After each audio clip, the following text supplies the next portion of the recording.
Start. Okay. ఇందాకల వీడియోలో మనం 2 questions చూసాము. ఆ మిగతా క్వెషన్స్ చూద్దాము. మిగతా కాన్సెప్ట్ కూడా కొంచెమే ఉంది. ఆ కొంచెం కాన్సెప్ట్ కూడా చూసేద్దాం. ఓకేనా? సో, ఇందాకల మీకు గుర్తుంటే మనం మ్యాండేటరీ ఎక్సెప్షన్స్ గురించి మాట్లాడాం. ఇప్పుడు ఆప్షనల్ ఎగ్జంప్షన్స్ ఏంటో చూద్దాం. ఓకే. హ్మ్. సో, కొన్ని ఆప్షనల్ ఎగ్జంప్షన్స్ ఉన్నాయంట. దీంట్లో ఒక్క నిమిషం.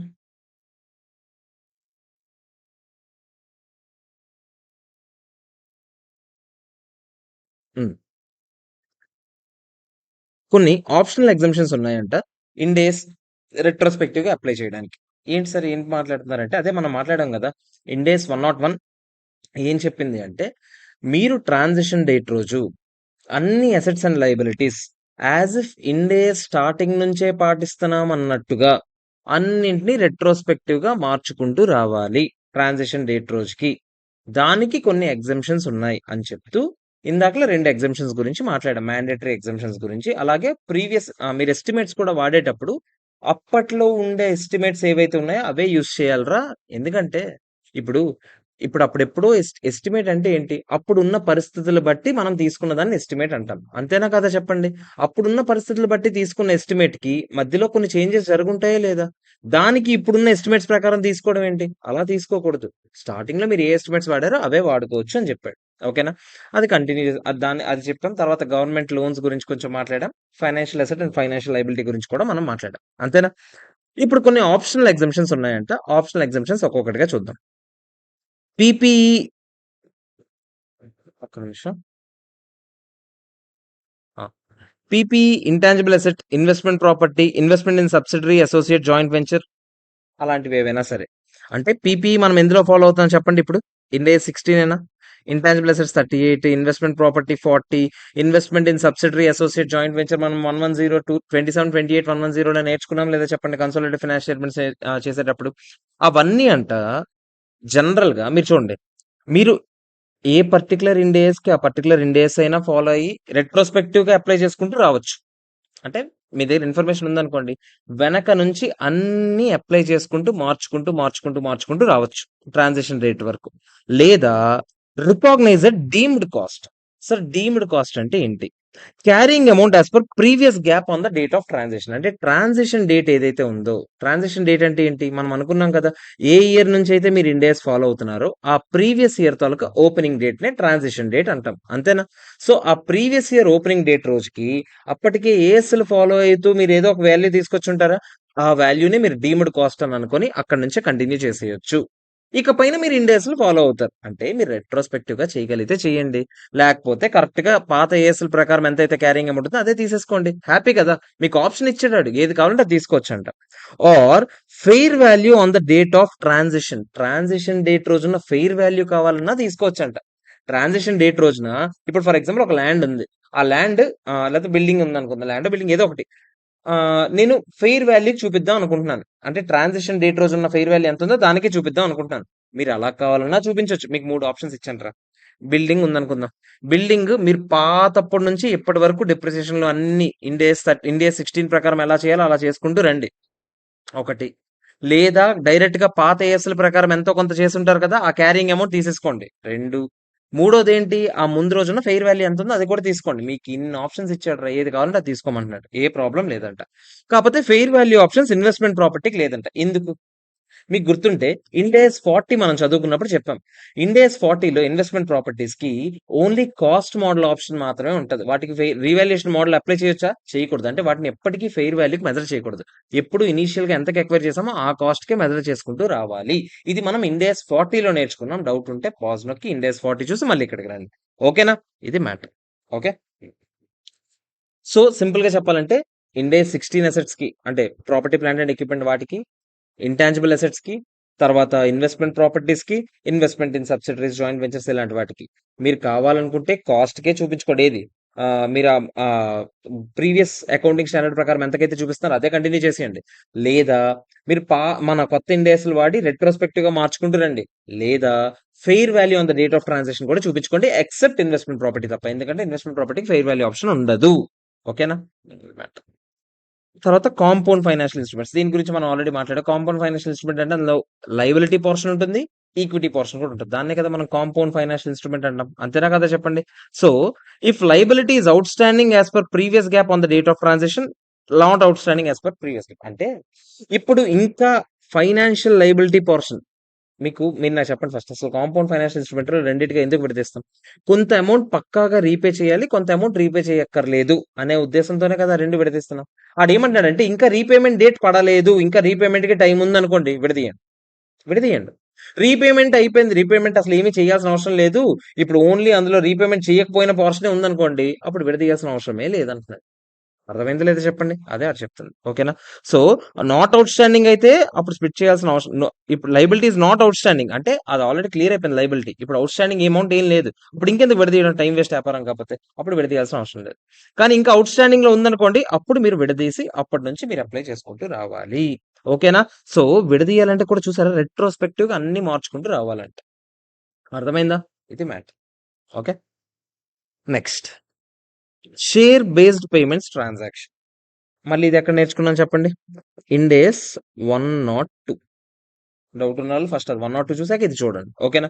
సో, ఇండేస్ 102లో మనం మీకు గుర్తుంటే జనరల్‌గా మనం షేర్ బేస్డ్ పేమెంట్స్‌ని ఎలా రికాగ్నైజ్ చేస్తామంటే అది ఈక్విటీ సెటిల్డా, క్యాష్ సెటిల్డా చూసేవాళ్ళం. ఈక్విటీ సెటిల్డ్ అనుకోండి. మనం మీకు గుర్తుంటే employee benefit expenses to SBP reserve, employee benefit expenses to SBP reserve అని ఈక్వల్‌గా అమోర్టైజ్ చేసుకుంటూ వచ్చేవాళ్ళం. ఎంత పీరియడ్ అమోర్టైజ్ చేసుకుంటూ వచ్చేవాళ్ళం సార్ అంటే వెస్టింగ్ పీరియడ్ ఎంతైతే ఉందో అన్ని ఇయర్స్ పాటు అది అమోర్టైజ్ చేసుకుంటూ వచ్చేవాళ్ళం. ఇదే కదా మనం అక్కడ నేర్చుకున్నాం. అవునా కదా చెప్పండి? ప్రీవియస్ గ్యాప్ ప్రకారం ఇంట్రిన్సిక్ వాల్యూ అనే కాన్సెప్ట్ ఉండేది. ఇప్పుడైతే fair value of the option ఎంత చూస్తాం. మీకు గుర్తుంటే ఇప్పుడు మనం 102 చేసేటప్పుడు fair value of the option ఇస్తాడు క్వెషన్‌లో. ఎంత రూ. 10, రూ. 20, రూ. 30 ఎంతో కొంత. అంటే ఆప్షన్‌కి ఎంత వర్త్ ఉంది అని. అంటే ఇదే ఆప్షన్ నేను బయట వాడు ఎవడికైనా మన ఎంప్లాయీకి కాకుండా బయట వాడు ఎవడికైనా ఈ ఆప్షన్ ఇస్తే. ఏంటి ఈ ఆప్షన్? మామూలుగా మార్కెట్‌లో షేర్ ప్రైస్ ఎంతైతే ఉందో అంతకన్నా తక్కువ రేట్‌కి ఇస్తున్నాను ఈడికి. ఈ ఆప్షన్ బయట మార్కెట్‌లో ఇస్తే ఎంత పే చేయడానికి రెడీగా ఉన్నారు జనాలు. దాన్నే fair value of the option అంటాం. ఓకేనా? సో, ఈ fair value of the option ఎంతుందో చూసుకొని ఇంటూ ఎన్నైతే ఆప్షన్స్ ఇచ్చామో అదే ఎన్ని ఆప్షన్స్ ఇచ్చామో అన్ని ఆప్షన్స్ డివైడ్ బై ఎన్ని ఇయర్స్ అయితే అన్ని ఇయర్స్ పాటు ఈక్వల్ గా అమోర్టైజ్ చేసుకుంటూ వచ్చేవాళ్ళం. అది ఇప్పుడు మనం చేస్తుంది 102 ప్రకారం. ఒకప్పుడైతే ఇంట్రిన్సిక్ వాల్యూ అనే కాన్సెప్ట్ ఉండేది. ఇంట్రిన్సిక్ వాల్యూ అంటే ఏంటంటే మీరు రూ. 20 కాడికి ఎక్సైజ్ చేసుకోవడానికి ఛాన్స్ ఇస్తున్నారు. ఎక్సైజ్ ప్రైస్ రూ. 20. కానీ బయట మార్కెట్‌లో ఆ రోజుకి మీరిచ్చిన రోజుకి రూ. 50 ఉంది మార్కెట్ ప్రైస్. మీరు నాకు చెప్పండి ఈ 50 - 20 రూ. 30 ఏదైతే ఉందో దాని తాలూకా ఇంట్రిన్సిక్ వాల్యూ అంటాం. అంటే మామూలుగా అయితే రూ. 50 ఈ షేర్. కానీ మనోడు మనం ఎంప్లాయ్‌మెంట్‌లో ఉన్న కారణంగా రూ. 20 చేతికిస్తున్నాడు. అంటే రూ. 30 లాభం ఇస్తున్నాడా లేదా చెప్పండి? మనకి లాభం ఎంప్లాయీకి.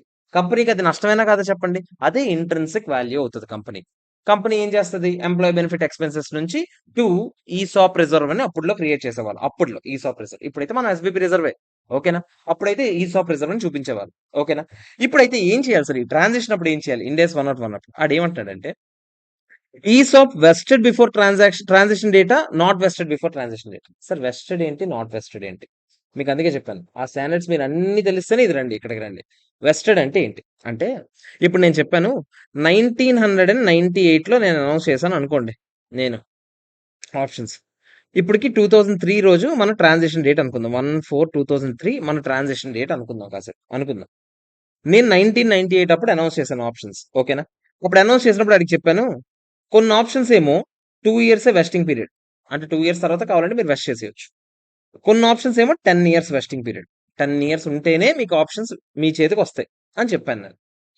2 ఇయర్స్ వెస్టింగ్ పీరియడ్ తర్వాత ఆళ్ళకి ఎక్సైజ్ చేసుకోవడానికి 4 ఇయర్స్ టైమ్ ఇచ్చాను. దీన్ని ఎక్సైజ్ పీరియడ్ అంటాం. మీకు గుర్తుందా?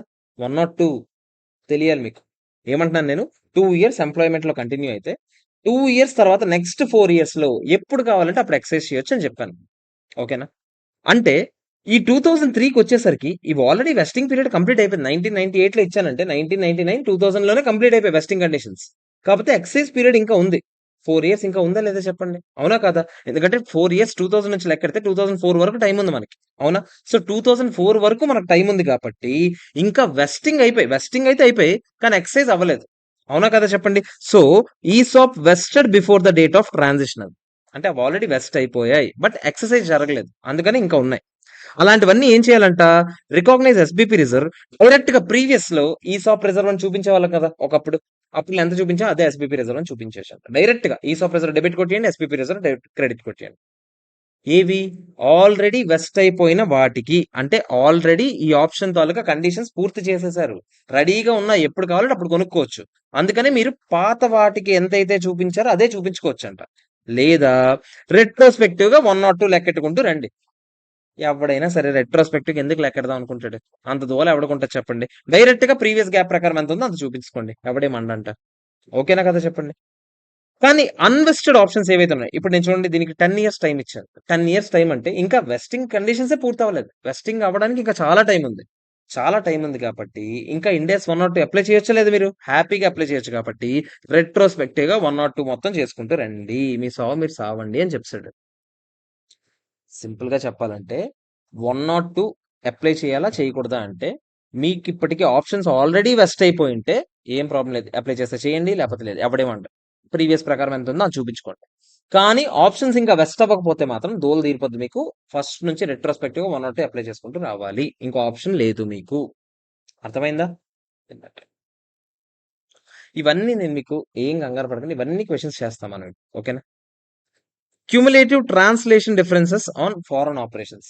అదే మనం ఫారెన్ ఎక్స్చేంజ్ స్టాండర్డ్ లో నేర్చుకున్నాం. మనం ఫారెన్ ఆపరేషన్స్ ఉంటాయి అంటే వేరే కంట్రీలో మన బ్రాంచెస్ లాంటివి ఏమైనా ఉంటాయా లేదా చెప్పండి? వాటిని ప్రతి ఇయర్ ఎండింగ్ కి మనం రూపీస్ లో కన్వర్ట్ చేసుకునేటప్పుడు డిఫరెన్స్ వస్తుంది, ఎక్స్చేంజ్ డిఫరెన్స్. దాన్ని క్యుములేటివ్ ట్రాన్స్లేషన్. ట్రాన్స్లేషన్ అంటే ఏంటి? వేరే కంట్రీ కరెన్సీ నుంచి మన కంట్రీ కరెన్సీలోకి మార్చడం.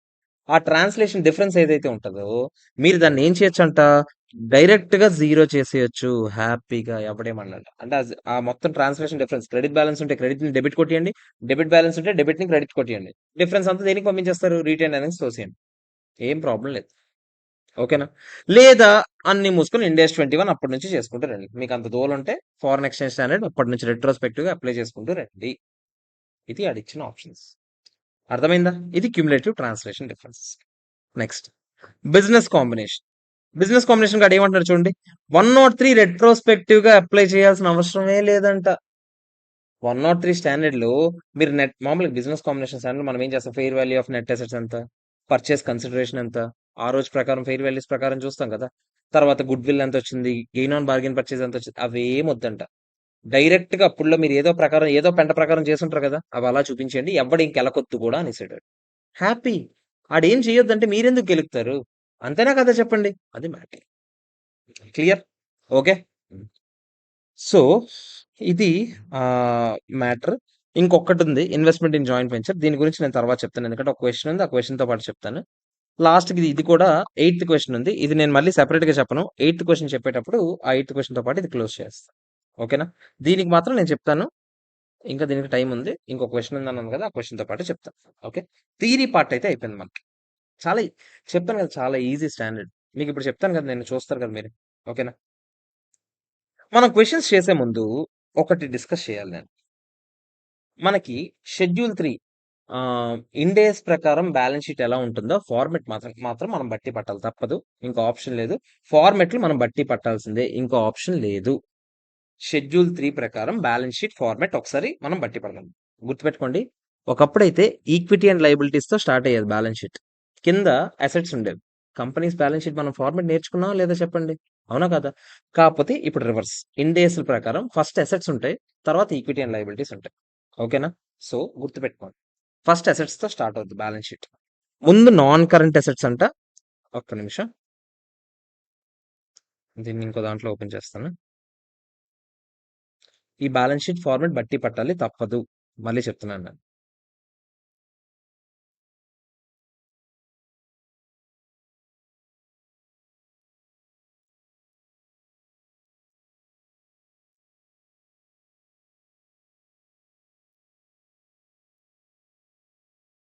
డౌన్లోడ్ అవ్వట్లేదా?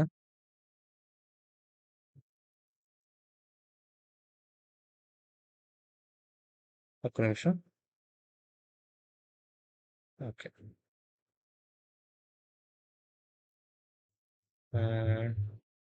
మీరు గూగుల్‌లో కొడితే ఎక్కడైనా వచ్చేద్ది మీకు బ్యాలెన్స్ షీట్. అది పెద్ద ప్రాబ్లమే కాదు.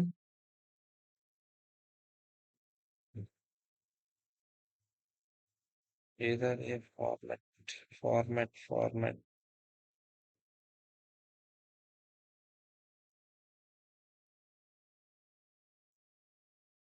ఆ! ఇది ఫార్మెట్. ఓకేనా? ఫస్ట్ నాన్ కరెంట్ అసెట్స్ ఉంటాయంట. ఫస్ట్ మీకు నాన్ కరెంట్ అసెట్స్ ఉంటాయి. ఓకే. నాన్ కరెంట్ అసెట్స్ లో ఫస్ట్ ఏమేమి ఉన్నాయి చూడండి. PP, property plant and equipment. India 16 ప్రకారం మనం చేసాం కదా. Pen size thickness తగ్గించుకుందాం.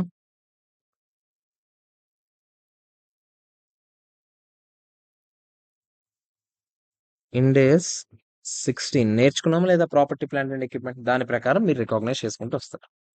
Capital work in progress అంటే ఏంటి సార్? బిల్డింగ్ కన్స్ట్రక్ట్ చేస్తున్నాం, సగం సగం కంప్లీట్ అయింది. పూర్తిగా కంప్లీట్ అయితే ప్రాపర్టీ ప్లాంట్ అండ్ ఎక్విప్మెంట్ లో తోస్తా. సగం సగమే కంప్లీట్ అయితే క్యాపిటల్ వర్క్ ఇన్ ప్రోగ్రెస్ లో చూపిస్తాం. అర్థమవుతుందా? ఇన్వెస్ట్మెంట్ ప్రాపర్టీ నేర్చుకున్నామా లేదా చెప్పండి. ఇండియాస్ 40, అవునా కదా? ఇన్వెస్ట్మెంట్ ప్రాపర్టీ అంటే రెంటల్ పర్పస్ కోసం మనం ఏదైతే హోల్డ్ చేస్తామో దాన్ని ఇన్వెస్ట్మెంట్ ప్రాపర్టీ అంటాం, అవునా కదా చెప్పండి. సో అవి ఇన్వెస్ట్మెంట్ ప్రాపర్టీ సెపరేట్ గా చూపించాలి. ఒకప్పుడైతే ఈ రెండు సెపరేట్ గా ఉండేవి కాదు. Okay. Good will, good will ఒక్కటి సెపరేట్ గా చూపించి మిగతా అదర్ ఇంటాంజిబుల్ అసెట్స్ అన్ని సెపరేట్ గా చూపించారు. చూసారా? మామూలుగా ఈ రెండు గుడ్ విల్ అంటే మీకు ఇప్పుడు గుర్తుందా? బిజినెస్ కాంబినేషన్ లో గుడ్ విల్ అంతా ఇండియాస్ 103 ప్రకారం లెక్కెడతాం మనం ఎలా చూపించాలి ఏంటని. అదర్ ఇంటాంజిబుల్ అసెట్స్ కి మనకు స్టాండర్డ్ ఉందా లేదా చెప్పండి. ఇండియాస్ 38, అంతేనే కదా? ఫస్ట్ అయితే చెప్పండి. ప్రాపర్టీ ప్లాంట్ అండ్ ఎక్విప్మెంట్, తర్వాత capital work in progress, investment property, తర్వాత మనకి గుడ్ విల్ ఉంది, అదర్ ఇంటాంజిబుల్ అసెట్స్ ఉన్నాయి. Intangible assets under development. అరే సేమ్ ఇప్పుడు రీ డెవలప్మెంట్ ఫేజ్ లో ఉన్నాయి. ఏదైనా సమ్ రీసెర్చ్ ఫేజ్ లో ఉన్నదంతా మనం ఎక్స్పెండిచర్ కింద రికాగ్నైజ్ చేస్తాం. డెవలప్మెంట్ ఫేజ్ లో ఉన్న ఖర్చు అంతా రికాగ్నైజ్ చేసుకుంటూ వస్తాము. బట్ అది ఇంకా అసెట్ కాదు కదా, కంప్లీట్ అవ్వలేదు పూర్తిగా. సో డెవలప్మెంట్ లో ఉన్నప్పుడు అంతా అక్కడ చూపిస్తాం. Okay. Biological assets other than bearer plants. అదే మనం ఇండియాస్ 41 ఉంది కదా. ఇండియాస్ 41 ప్రకారం బయోలాజికల్ అసెట్స్ మనం అగ్రికల్చర్ అసెట్స్ మాట్లాడుకున్నామా లేదా చెప్పండి. అవన్నీ ఇక్కడ చూపిస్తాం. Other than bearer plants. ఎందుకు అదర్ దెన్ బేరర్ ప్లాంట్స్ అని ఎందుకన్నా? బేరర్ ప్లాంట్స్ తీసుకెళ్ళి మన ప్రాపర్టీ ప్లాంట్ అండ్ ఎక్విప్మెంట్ లో చూపిస్తాం కాబట్టి. అంతేనా కదా చెప్పండి. ఓకే. తర్వాత ఫైనాన్షియల్ అసెట్స్. ఫైనాన్షియల్ అసెట్స్ లో మనం ఇండియాస్ 109 ప్రకారం ఏమేమి వస్తాయి అన్ని ఇక్కడ చూపించేస్తాం. ఏమేమి చూపిస్తాం చూసారా? ఇక్కడ ఇన్వెస్ట్మెంట్స్ ఉన్నాయి, ట్రేడ్ రిసీవబుల్స్ ఉన్నాయి, లోన్స్ ఉన్నాయి, అదర్స్ ఉన్నాయి. ఫైనాన్షియల్ అసెట్స్ సెపరేట్ గా చూపించడం చాలా చాలా చాలా చాలా ఇంపార్టెంట్. మీరు గుర్తుపెట్టుకోండి, దానికి మార్కులు ఉంటాయి. ఇన్వెస్ట్మెంట్స్, ట్రేడ్ రిసీవబుల్స్, ఇట్లో అని పెట్టుకోండి, లోన్స్, అదర్స్. ఓకేనా? ఇదే ఫార్మెట్ లో ఇదే ఆర్డర్ లో చూపించాలి. Okay. Deferred tax assets obviously మనం నేర్చుకున్నాం కదా. ఇండియాస్ 12. ఓకేనా? Deferred tax assets, other non current assets అన్ని కింద చూపించేస్తాయి. ఓకేనా? సో మొత్తం జే పాయింట్స్ అంటే మీకు 10 పాయింట్లు ఉన్నాయి. ఏంటంటే చెప్పండి. ఫస్ట్ మీకు first property plant and equipment, తర్వాత క్యాపిటల్ వర్క్ ఇన్ ప్రోగ్రెస్, తర్వాత ఇన్వెస్ట్మెంట్ ప్రాపర్టీ, 3 అయిపోయి. తర్వాత ఇంటాంజిబుల్ అసెట్స్ సంబంధించి మీకు 3 ఉంటాయి. ఏంటంటే ఉంటాయి ఇంటాంజిబుల్ అసెట్స్ సంబంధించి? First good will, other intangible assets, intangible assets under development. ఓకేనా? బయోలాజికల్ అసెట్స్ ఒకటి ఉన్నాయి. ఫైనాన్షియల్ అసెట్స్ లో మళ్ళీ investments, trade receivables, loans. Sir మీకు డౌట్ రావాలి sir, trade receivables current asset కదా, నాన్ కరెంట్? మీకు ట్రేడ్ రిసీవబుల్స్ కూడా లాంగ్ రన్ లో వాళ్ళు డబ్బులు పే చేయకపోతే తీసుకెళ్లి నాన్ కరెంట్ అసెట్ లో చూపించాలి. అర్థమైందా? ఇది నాన్ కరెంట్ లో ఉంటది. ఈ ఫైనాన్షియల్ అసెట్స్ ఉంది చూసారా, సేమ్ కరెంట్ అసెట్ లో కూడా ఉంటుంది. చూడండి, investments, trade receivables, loans, others. ఈ 4 చూసారా? పైన కూడా మనం చూసాం లేదా చెప్పండి. ఎక్స్ట్రాగా ఇక్కడ 2 ఉన్నాయి, cash and cash equivalents, bank balance. అర్థమైందా? ఓకేనా? సో మీరు కన్‌ఫ్యూజ్ అవ్వకండి. అక్కడ ఉంది కదా, అక్కడ ఉండదు అలాంటివి ఏం లేదు. ఓకే. తర్వాత అదర్స్. తర్వాత డిఫర్డ్ టాక్స్ అసెట్స్ ఉన్నాయి. అదర్ నాన్ కరెంట్ అసెట్స్ ఉన్నాయి. కరెంట్ అసెట్స్‌లో ఏమేమి ఉన్నాయి చూడండి. ఇన్వెంటరీస్. ఫైనాన్షియల్ అసెట్స్‌లో మీకు ఇన్వెంటరీస్ మనం ఇండియాస్ 2 ప్రకారం చేస్తామా లేదా చెప్పండి. ఫైనాన్షియల్ అసెట్స్‌లో కరెంట్ పోర్షన్ అంతా ఇందులోకొస్తది. ఓకేనా? Current tax assets, deferred talks assets ఇక్కడ, కరెంట్ టాక్స్ అసెట్స్ ఇక్కడ, అదర్ కరెంట్ అసెట్స్ అన్ని ఇక్కడ చూపిస్తాం. ఓకే. 4 ఎందులో? Current assets. ఓకే. ఇది అసెట్ సైడ్. ఇటు సైడ్ వస్తే, కిందకొస్తే ఈక్విటీ అండ్ లయబిలిటీ. మళ్ళీ చెప్తున్నా, ఫస్ట్ అసెట్స్ వేసి తర్వాత ఈక్విటీ అండ్ లయబిలిటీస్ వేయాలి. ఓకేనా? సో ఈక్విటీ అండ్ లయబిలిటీస్ లో ఫస్ట్ ఈక్విటీ రెండురా. ఈక్విటీ షేర్ కాబట్టి అదర్ ఈక్విటీ. అన్ని పెంట్ అంతా తీసుకెళ్ళి అదర్ ఈక్విటీ దోసేయండి. అది reserves and surplus, retain earnings, తోటకూర, సెక్యూరిటీస్ అన్ని తీసుకెళ్ళి అదర్ ఈక్విటీ. లోన్ లో ఈక్విటీ పోర్షన్ అన్ని ఇక్కడే, అదర్ ఈక్విటీ. ఓసీఎల్ అన్ని ఇక్కడే. తర్వాత లైబిలిటీస్ లో మళ్ళీ non current liabilities, current liabilities. Non current liabilities ఏమేమి ఉన్నాయి చూద్దామా. మళ్ళీ ఫైనాన్షియల్ లైబిలిటీస్. ఫైనాన్షియల్ లైబిలిటీస్ లో borrowings, trade payables, other financial liabilities. ఇక్కడ చూడండి, మీకు అదే సేమ్ నాన్ కరెంట్ లైబిలిటీస్ లో ఫైనాన్షియల్ లైబిలిటీస్ సేమ్ ఇక్కడ కూడా financial borrowings, trade payables, other out standing liability, other financial liabilities ఇక్కడ కూడా ఉంటాయి. ఓకేనా? సో ఇక్కడ ఉన్నాయి ఆ 3, ఇక్కడ ఉన్నాయి ఆ 3. కాకపోతే ఈ మూడిటికి మళ్ళీ విడదీసాడు. ఏదో ట్రేడ్ పేయబుల్స్‌లో ఎంఎస్ఎంఈలకి ఎంత, వేరే వాళ్ళకి ఎంత, ఎంత మరీ మనకు అవసరం లేదు. బట్ ట్రేడ్ పేయబుల్స్ వరకు గుర్తుపెట్టుకోండి మీరు. అర్థమైందా? ప్రొవిజన్స్ ఉన్నాయి. Deferred talks liabilities, other non current liabilities. Same ఇక్కడ కూడా provisions, current tax liabilities, other current liabilities. కొంచెం చూసారా? ఇది కొంచెం పైకెళ్తది. ఈ 2 కిందకొస్తాయి అంతే. అంతే మిగతావన్నీ సేమ్. అర్థమైందా లేదా చెప్పండి? ఇది మ్యాటర్. ఓకే. సో, ఒక్కసారి నాకు ఫార్మాట్ మొత్తం చెప్పాలి మీరు. ఫస్ట్ మనం దేనితో స్టార్ట్ అవుతాం? అసెట్స్. చూద్దాం మనకెన్ని గుర్తున్నాయో చూద్దాం. అసెట్స్‌లో ఫస్ట్ మనం నాన్ కరెంట్ అసెట్సా? కరెంట్ అసెట్స్, నాన్ కరెంట్ అసెట్స్‌తో స్టార్ట్ చేద్దాం. నాన్ కరెంట్ అసెట్స్‌లో ఫస్ట్ పీపీఈ. అంతేనా? పీపీఈ తర్వాత ఏంటి చెప్పండి? Capital work in progress. Next, next ఏంటి? ఇన్వెస్ట్‌మెంట్ ప్రాపర్టీయేనా? Next goodwill, other intangible assets, intangible assets under development. అంతేనా? తర్వాత బయోలాజికల్ అసెట్స్ ఉన్నాయా లేదా చెప్పండి? అంతేనా? బయోలాజికల్ అసెట్స్ తర్వాత ఫైనాన్షియల్ అసెట్స్. మళ్ళీ ఫైనాన్షియల్ అసెట్స్‌లో ఏమేమి ఉన్నాయి? గుర్తుందా? Investments, trade receivables, loans, other financial assets. ఇది ఫైనాన్షియల్ అసెట్స్. తర్వాత ఫైనాన్షియల్ అసెట్స్ తర్వాత ఏముంటుంది మనకి? Deferred talks assets, other non current assets. అయిపోయింది. అంతేనా? ఇవే కదా మనం మాట్లాడింది. చెక్ చేయండి. ఇవేనా మనం మాట్లాడిన 10 పాయింట్లు? అంతేనా? Next current assets. కరెంట్ అసెట్స్‌లో మళ్ళీ ఫస్ట్ మనం దేనితో స్టార్ట్ చేస్తాం చెప్పండి? ఫైనాన్షియల్ అసెట్స్ ఉన్నాయా మళ్ళీ కరెంట్ అసెట్స్‌లో? ఉన్నాయి. ఏంటని చెప్పండి ఫైనాన్షియల్ అసెట్స్? మళ్ళీ సేమ్. ఇన్వెస్ట్‌మెంట్స్, ట్రేడ్ రిసీవబుల్స్, తర్వాత లోన్స్, అదర్ ఫైనాన్షియల్ అసెట్స్. అంతేనా? అంతేనా కదా చెప్పండి? తర్వాత సేమ్ డిఫర్డ్ టాక్స్ అసెట్స్ ఉంటాయి. అదర్ ఇన్వెస్ట్‌మెంట్ ట్రేడ్ మధ్యలో క్యాష్, బ్యాంక్ బ్యాలెన్స్‌లు కూడా ఉంటాయి. మర్చిపోకండి. అదర్ కరెంట్ అసెట్స్ కూడా ఉంటాయి. అంతేనా? ఇన్వెంటరీస్ ఒకటి వదిలేసాం కదా! ఇన్వెంటరీస్‌తో స్టార్ట్ అవుద్ది. ఈ 4 ఉంటాయి. ఇన్వెంటరీస్‌తో స్టార్ట్ అయ్యి financial assets, deferred talks assets, other current assets. ఈ 4 కదా మనం మాట్లాడింది. అంతేనా కదా చెప్పండి? తర్వాత అసెట్స్ అయిపోయాయి. Equity and liabilities. అందులో మళ్ళీ ఫస్ట్ మనకి ఈక్విటీ. ఈక్విటీలో రెండే 2. Equity share capital, other equity. ఈ రెండేనా? చూడండి. Equity share capital, other. Next మళ్ళీ లయబిలిటీస్‌లో నాన్ కరెంట్ లయబిలిటీస్ ఉన్నాయి. కరెంట్ లయబిలిటీస్ ఉన్నాయి. నాన్ కరెంట్ లయబిలిటీస్‌లో మళ్ళీ ఫైనాన్షియల్ లయబిలిటీస్. ఫైనాన్షియల్ లయబిలిటీస్‌కి మళ్ళీ బ్రేకప్ ఉంటుంది. ఆ తర్వాత చూద్దాం. ఫైనాన్షియల్ లయబిలిటీస్ తర్వాత మీకు ప్రొవిజన్స్, తర్వాత deferred talks liabilities, other non current liabilities. ఇక్కడ కూడా ఫైనాన్షియల్ లయబిలిటీస్, ముందు మీకు అదర్ కరెంట్ లయబిలిటీస్ వచ్చేస్తుంది. తర్వాత ప్రొవిజన్స్ వస్తాయి. తర్వాత డిఫర్డ్ టాక్స్ లయబిలిటీస్ వస్తాయి. అంతేనా? మళ్ళీ ఫైనాన్షియల్ లయబిలిటీలో ఏమేమి ఉంటాయి చెప్పండి? Borrowings, trade payables, other financial liabilities. మళ్ళీ ఇక్కడ కూడా అంతే. ఫైనాన్షియల్ లయబిలిటీస్‌లో 3 borrowings, trade payables, other financial liabilities. 3 అంతే. ఇక్కడ 3, ఇక్కడ. ఓకేనా కదా చెప్పండి? ఇది మన ఫార్మాట్. ఓకే. గీసుకున్నాం కదా! గుర్తుపెట్టుకోవాలి అంతే కొంచెం. ఒకసారి 2 సార్లు మీరు అలా బయట పెట్టేస్తే వచ్చేస్తది. ఓకేనా? ఇది మీరు గుర్తుపెట్టుకోవాలి. ఓకే. ఎందుకు సార్ ఈ సొల్లంతా మాకు ఇప్పుడు చెప్తున్నారంటే ఇప్పుడు అవసరం. ఇప్పుడు మనం బ్యాలెన్స్ షీట్ ఫార్మాట్ అలా గీస్తేనే మార్కులు ఇస్తారు. లేకపోతే ఇవ్వరు. అది మీరు మైండ్‌లో ఫిక్స్ అయిపోయింది. ఓకే. ఇప్పుడు మనకి ఏ క్వెషన్ అయింది? ఫస్ట్ క్వెషన్ అయింది. సెకండ్ క్వెషన్ అయింది. అంతేనా? థర్డ్ క్వెషన్ చూద్దామా ఇప్పుడు? మొత్తం ఒక 5 క్వెషన్స్ ఇప్పుడు చెప్పేస్తా ఈ వీడియోలో. ఓకే. ఇంకొక క్వెషన్ పెండింగ్ ఉంటుంది మనకి. ఆ జాయింట్ వెంచర్‌ది అక్కడ వదిలాం కదా థియరీ దానికి సంబంధించి. క్వెషన్ నంబర్ 3 ఏంటో చూద్దాం.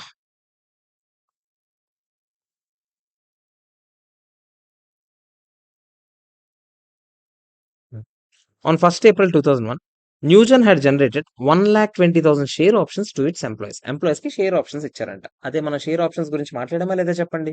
అవి ఆల్రెడీ వెస్ట్ అయిపోయాయా? వెస్ట్ అవ్వలేదా? ఆల్రెడీ వెస్ట్ అయిపోయుంటే మనం ఏమీ కెలకాల్సిన అవసరం లేదు. కానీ వెస్ట్ అవ్వకపోయుంటే మాత్రం అవన్నీ కూడా ఇండ్ AS 102 రెట్రోస్పెక్టివ్‌గా ఎఫెక్ట్ ఇచ్చుకుంటూ రావాలి. ఎస్‌బీపీ రిజర్వ్ క్రియేట్ చేయాలి. Okay. With vesting condition being a service condition as follows. ఏం చెప్పాడు చూడండి, 1st April 2001 రోజు అంట మనం ఇచ్చామంట options. Vesting date 31st March 2002 అంట. అంటే 1 ఇయరే. 1 ఇయర్‌కే ఇచ్చాం వెస్టింగ్ పీరియడ్. 80,000 ఆప్షన్స్ 1 ఇయర్‌కి ఇచ్చామంట. ఇంకొన్నేమో 40,000 ఆప్షన్స్ ఏమో 4 ఇయర్స్ వెస్టింగ్ పీరియడ్ ఇచ్చామంట. మన ఇష్టం. మనకి ఏది కావాలంటే అది ఇస్తాం. అది ఇచ్చామంట. Each option can be converted into 1 equity share. The fair value of the options on the grant date was ₹20 అని క్లియర్‌గా చెప్పాడు. Fair value of the option ఎంతంట? ₹20 అని చెప్పాడు. ఓకేనా? Okay. Newgen is required to prepare financial statements in Ind AS for the financial year 31st March 2024. ఆగండ్రా. అంటే 23-24 ఇయర్‌కి Ind AS follow అవ్వాలని చెప్పాడు. అంతేనా? అరే 23-24 ఇయర్‌కి ఫాలో అవ్వాలంటే 22-23 ఇయర్‌కి కంపారిటివ్ ఫైనాన్షియల్ స్టేట్మెంట్స్ తయారు చేయాలా లేదా చెప్పండి? దానికి పక్కనే ఫిగర్స్ ఉంటాయి. అంటే మన ట్రాన్సిషన్ డేట్ ఏమవుతుంది చెప్పండి? 22-23 తాలూకు స్టార్టింగ్ డేట్ అంటే 1/4/2022 మన ట్రాన్సిషన్ డేట్ అవుద్దా లేదా చెప్పండి? మనం మాట్లాడాం కదా! అవునా కాదా? సో, 1/4/2022 మన ట్రాన్సాక్షన్ డేట్. అదే ఇచ్చాడు. ఆడివ్వకపోయినా కూడా మనం చెప్పగలం. Entity has disclose publicly the fair value of these instruments as determined at the measure date as defined in Ind AS 102. ఏంటి సార్ ఈ పాయింట్? ఆడేమంటున్నాడంటే, మామూలుగా అయితే మీకేం చెప్పాను? ఒకప్పుడైతే ఇంట్రిన్సిక్ వాల్యూ కాన్సెప్ట్ ఉండేదిరా. ఇప్పుడు ఇంట్రిన్సిక్ వాల్యూ కాన్సెప్ట్ లేదు. Fair value of the option concept ఉంది అని చెప్పాను. అవునా? ఇంట్రిన్సిక్ వాల్యూ అంటే ఎలా లెక్కెడతారని చెప్పాను? మార్కెట్ ప్రైస్ ఎంతుందో ఆ రోజు, మనం అనౌన్స్ చేసిన రోజు. మనమేమో ఎంతకిచ్చాము. ఆ డిఫరెన్స్ అమౌంటే ఇంట్రిన్సిక్ వాల్యూ. దాని తాలూకు వర్త్. ఆ ఆప్షన్ తాలూకు వర్త్ అని చెప్పామా లేదా చెప్పండి? బట్ ఫెయిర్ వాల్యూ డిఫరెంట్ ఉండొచ్చు. మార్కెట్‌లో దానికి డిమాండ్ ఎక్కువ ఉండొచ్చు, తక్కువ ఉండొచ్చు. దానివల్ల ఫెయిర్ వాల్యూ మారిపోవచ్చు. ఇంట్రిన్సిక్ వాల్యూ వేరేగా, ఫెయిర్ వాల్యూ వేరేగా ఉండొచ్చా? ఉండొచ్చు. ఇంట్రిన్సిక్ వాల్యూ అంటే దానికి ఎంత వర్త్ ఉంది అని. మార్కెట్‌లో దానికి మనం ఎంత వర్త్ ఇస్తున్నామని. కానీ ఫెయిర్ వాల్యూ అంటే దాని డిమాండ్ అండ్ సప్లై బట్టి మారిపోద్ది మార్కెట్‌లో. ఓకేనా? మనకి ఒకప్పుడు ఇంట్రిన్సిక్ వాల్యూ ఫాలో అయ్యేవాళ్ళం. కానీ Ind AS 101 అదే first time adoption of Ind AS చెప్తున్నప్పుడు ఏం చెప్పాడంటే మీరు గనక ఈ ఫెయిర్ వాల్యూ ఏదైతే ఉందో ఆప్షన్ తాలూకు ఫెయిర్ వాల్యూ మీరు అప్పుడే అనౌన్స్ చేశారనుకోండి. ఎప్పుడు? మీరు ఇనీషియల్‌గా మీరు ఆప్షన్స్ అనౌన్స్ చేశారు కదా! ఆ రోజే బయట జనాలకి ఫెయిర్ వాల్యూ ఇది అని అనౌన్స్ చేస్తారనుకోండి. అంటే జనాలందరికీ తెలుసనుకోండి fair value of the option. మీరు కావాలంటే అప్పుడు రెట్రోస్పెక్టివ్‌గా మార్చుకుంటూ రావచ్చు అని చెప్పాడు. అనౌన్స్ చేయలేదనుకోండి. అప్పుడు మీరు సచ్చినట్టు ఏం చేస్తారు? మీరు సచ్చేసాడు. మీకు చెప్పాను కదా! వెస్ట్ అయ్యాయా, వెస్ట్ అవ్వలేదా అలాంటివన్నీ చూసుకుంటారు. ఇక్కడ పాయింట్ ఇచ్చాడు. దేనికిచ్చాడో చూద్దాం మనం పనికొస్తదని. ప్రీవియస్ అప్లికబుల్ గ్యాప్ ఏమో ఏఎస్‌ల ప్రకారం ఫాలో అయ్యేవారంట. అందుకనే and there the entity had not adopted the intrinsic method of valuation అంట. అంటే వాడు ఇంట్రిన్సిక్ మెథడ్ ప్రకారం లెక్కెట్టుండాలి కదా! అట్‌లీస్ట్ వాడది కూడా చేయలేదంట. ఇంట్రిన్సిక్ మెథడ్ కూడా చేయలేదంట. అక్కడ కింద ఇచ్చాడు చూడండి మళ్ళీ. Share options have not been yet exercised. ఇంకా ఎక్సర్సైజ్ అయితే జరగలేదంట. వెస్టింగ్ అయిపోయినవి ఉన్నాయి. బట్ ఎక్సర్సైజ్ జరగలేదు. మీకు గుర్తుంటే ఇక్కడ చూడండి. మనం ఎప్పుడు ఇచ్చాం అనౌన్స్ చేసాం? 1/4/2001. 1 ఇయర్ ఆప్షన్స్ ఇచ్చాం. 4 ఇయర్ ఆప్షన్స్ ఇచ్చాం. మామూలుగా అయితే 1 ఇయర్ ఎప్పుడు కంప్లీట్ అయిపోవాలి? 31st March 2002 కంప్లీట్ అయిపోవాలి. అంటే మనం ఏదైతే 2022 20 ఇది ఇది కూడా 2 అయితే ఇది కూడా 2 అనే అనుకోండి. మళ్ళీ అదో బాధ. ఇది 21 అనుకుందాం. 1/4/2021 అనుకుందాం. అదేరా X1 అని ఉంది కదరా! 1/4/2021 అనుకుందాం. 31st March 2022కి ఇవి ఆల్రెడీ వెస్ట్ అయిపోయాయి. ఆళ్ళు కొనుక్కోవచ్చు కావాలంటే ఎప్పుడు కావాలంటే. కానీ ఆళ్ళు ఇంకా ఎక్సర్సైజ్ చేయలేదంట. అంటే వీటినే మనం ఏమంటాము? వెస్ట్ అయిపోయాయి బట్ ఎక్సర్సైజ్ అవ్వలేదు. మీకేం చెప్పాను? వెస్ట్ అయిపోయి బట్ ఎక్సర్సైజ్ అవ్వకపోతే ప్రీవియస్ గ్యాప్ ప్రకారం ఎంతుందో అంత చూపించుకోవచ్చు అని చెప్పాను నేను. అదేనా కథ? కావాలంటే చెక్ చేసుకోండి నోట్స్‌లో. నేనేం చెప్పాను? ఇదిగో చూడండి. చెక్ చేసుకోండి ఒకసారి. ఇదిగో. ఏదిది? Carrying amount as per previous GAAP on the date of transaction. ఎప్పుడు? వెస్ట్ అయిపోయాయి అని చెప్పానా లేదా చెప్పండి? వెస్ట్ అయిపోయుంటే ట్రాన్సాక్షన్ డేట్ కన్నా ముందే వెస్ట్ అయిపోయుంటాయి. ఇక్కడ ట్రాన్సాక్షన్ డేట్ ఏంటి? 1/4/2022 అయినా కదా చెప్పండి. ఆ ముందు రోజే వెస్ట్ అయిపోయాయి. ఇదిగో 31st March 2022కే వెస్ట్ అయిపోయాయి. అంతేనా కదా చెప్పండి. ఆల్రెడీ వెస్ట్ అయిపోయుంటే మీరు కష్టపడక్కర్లేదు. ప్రీవియస్ ప్రకారం రికాగ్నైజ్ చేసేయొచ్చు. కానీ మన క్వెషన్ ఏం చెప్పాడు కింద? అస్యూమింగ్ దట్ ఎంటిటీ హాస్ ఎర్రడ్ అంటే ఏదో ఎర్రర్ చేసింది by not passing any entry for the about transactions on the grant date. అసలు ఎంట్రీలే వేయలేదంట. ఒక్క ఎంట్రీ కూడా వేయలేదంట. అట్లీస్ట్ పాత దాని ప్రకారం అయినా ఎంట్రీలు వేయాలా? ఏఎస్‌ల ప్రకారమైనా ఈసాప్ రిజర్వ్ అని చూపించాలా? అవేం చూపించలేదంటాడు. ఎప్పటినుంచో చూపించుకుంటూ వస్తున్నాడంట. ఇది Ind AS 101 పక్కన పెట్టండి కాసేపు. Ind AS 8 మనం చదువుకున్నామా? ప్రియర్ పీరియడ్ ఎర్రర్స్ గురించి.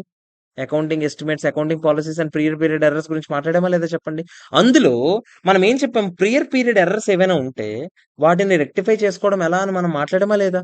అగైన్ డౌట్ ఉంటే ముందు అది చూసి రావాలి ఇక్కడికి. ఓకేనా? సో, ఒకసారి నాకు చెప్పండి. ఈ 80,000 ఆప్షన్స్ ఏవైతే ఉన్నాయో, ఇవి వేరేగా, ఈ 40,000 ఆప్షన్స్ వేరేగా చూపిస్తున్నాను నేను. ముందు 80,000 ఆప్షన్స్ గురించి నేను డిస్కస్ చేస్తున్నా. ఈ 80,000 ఆప్షన్స్ వెస్టింగ్ అయితే అయిపోయాయి. ఎందుకు?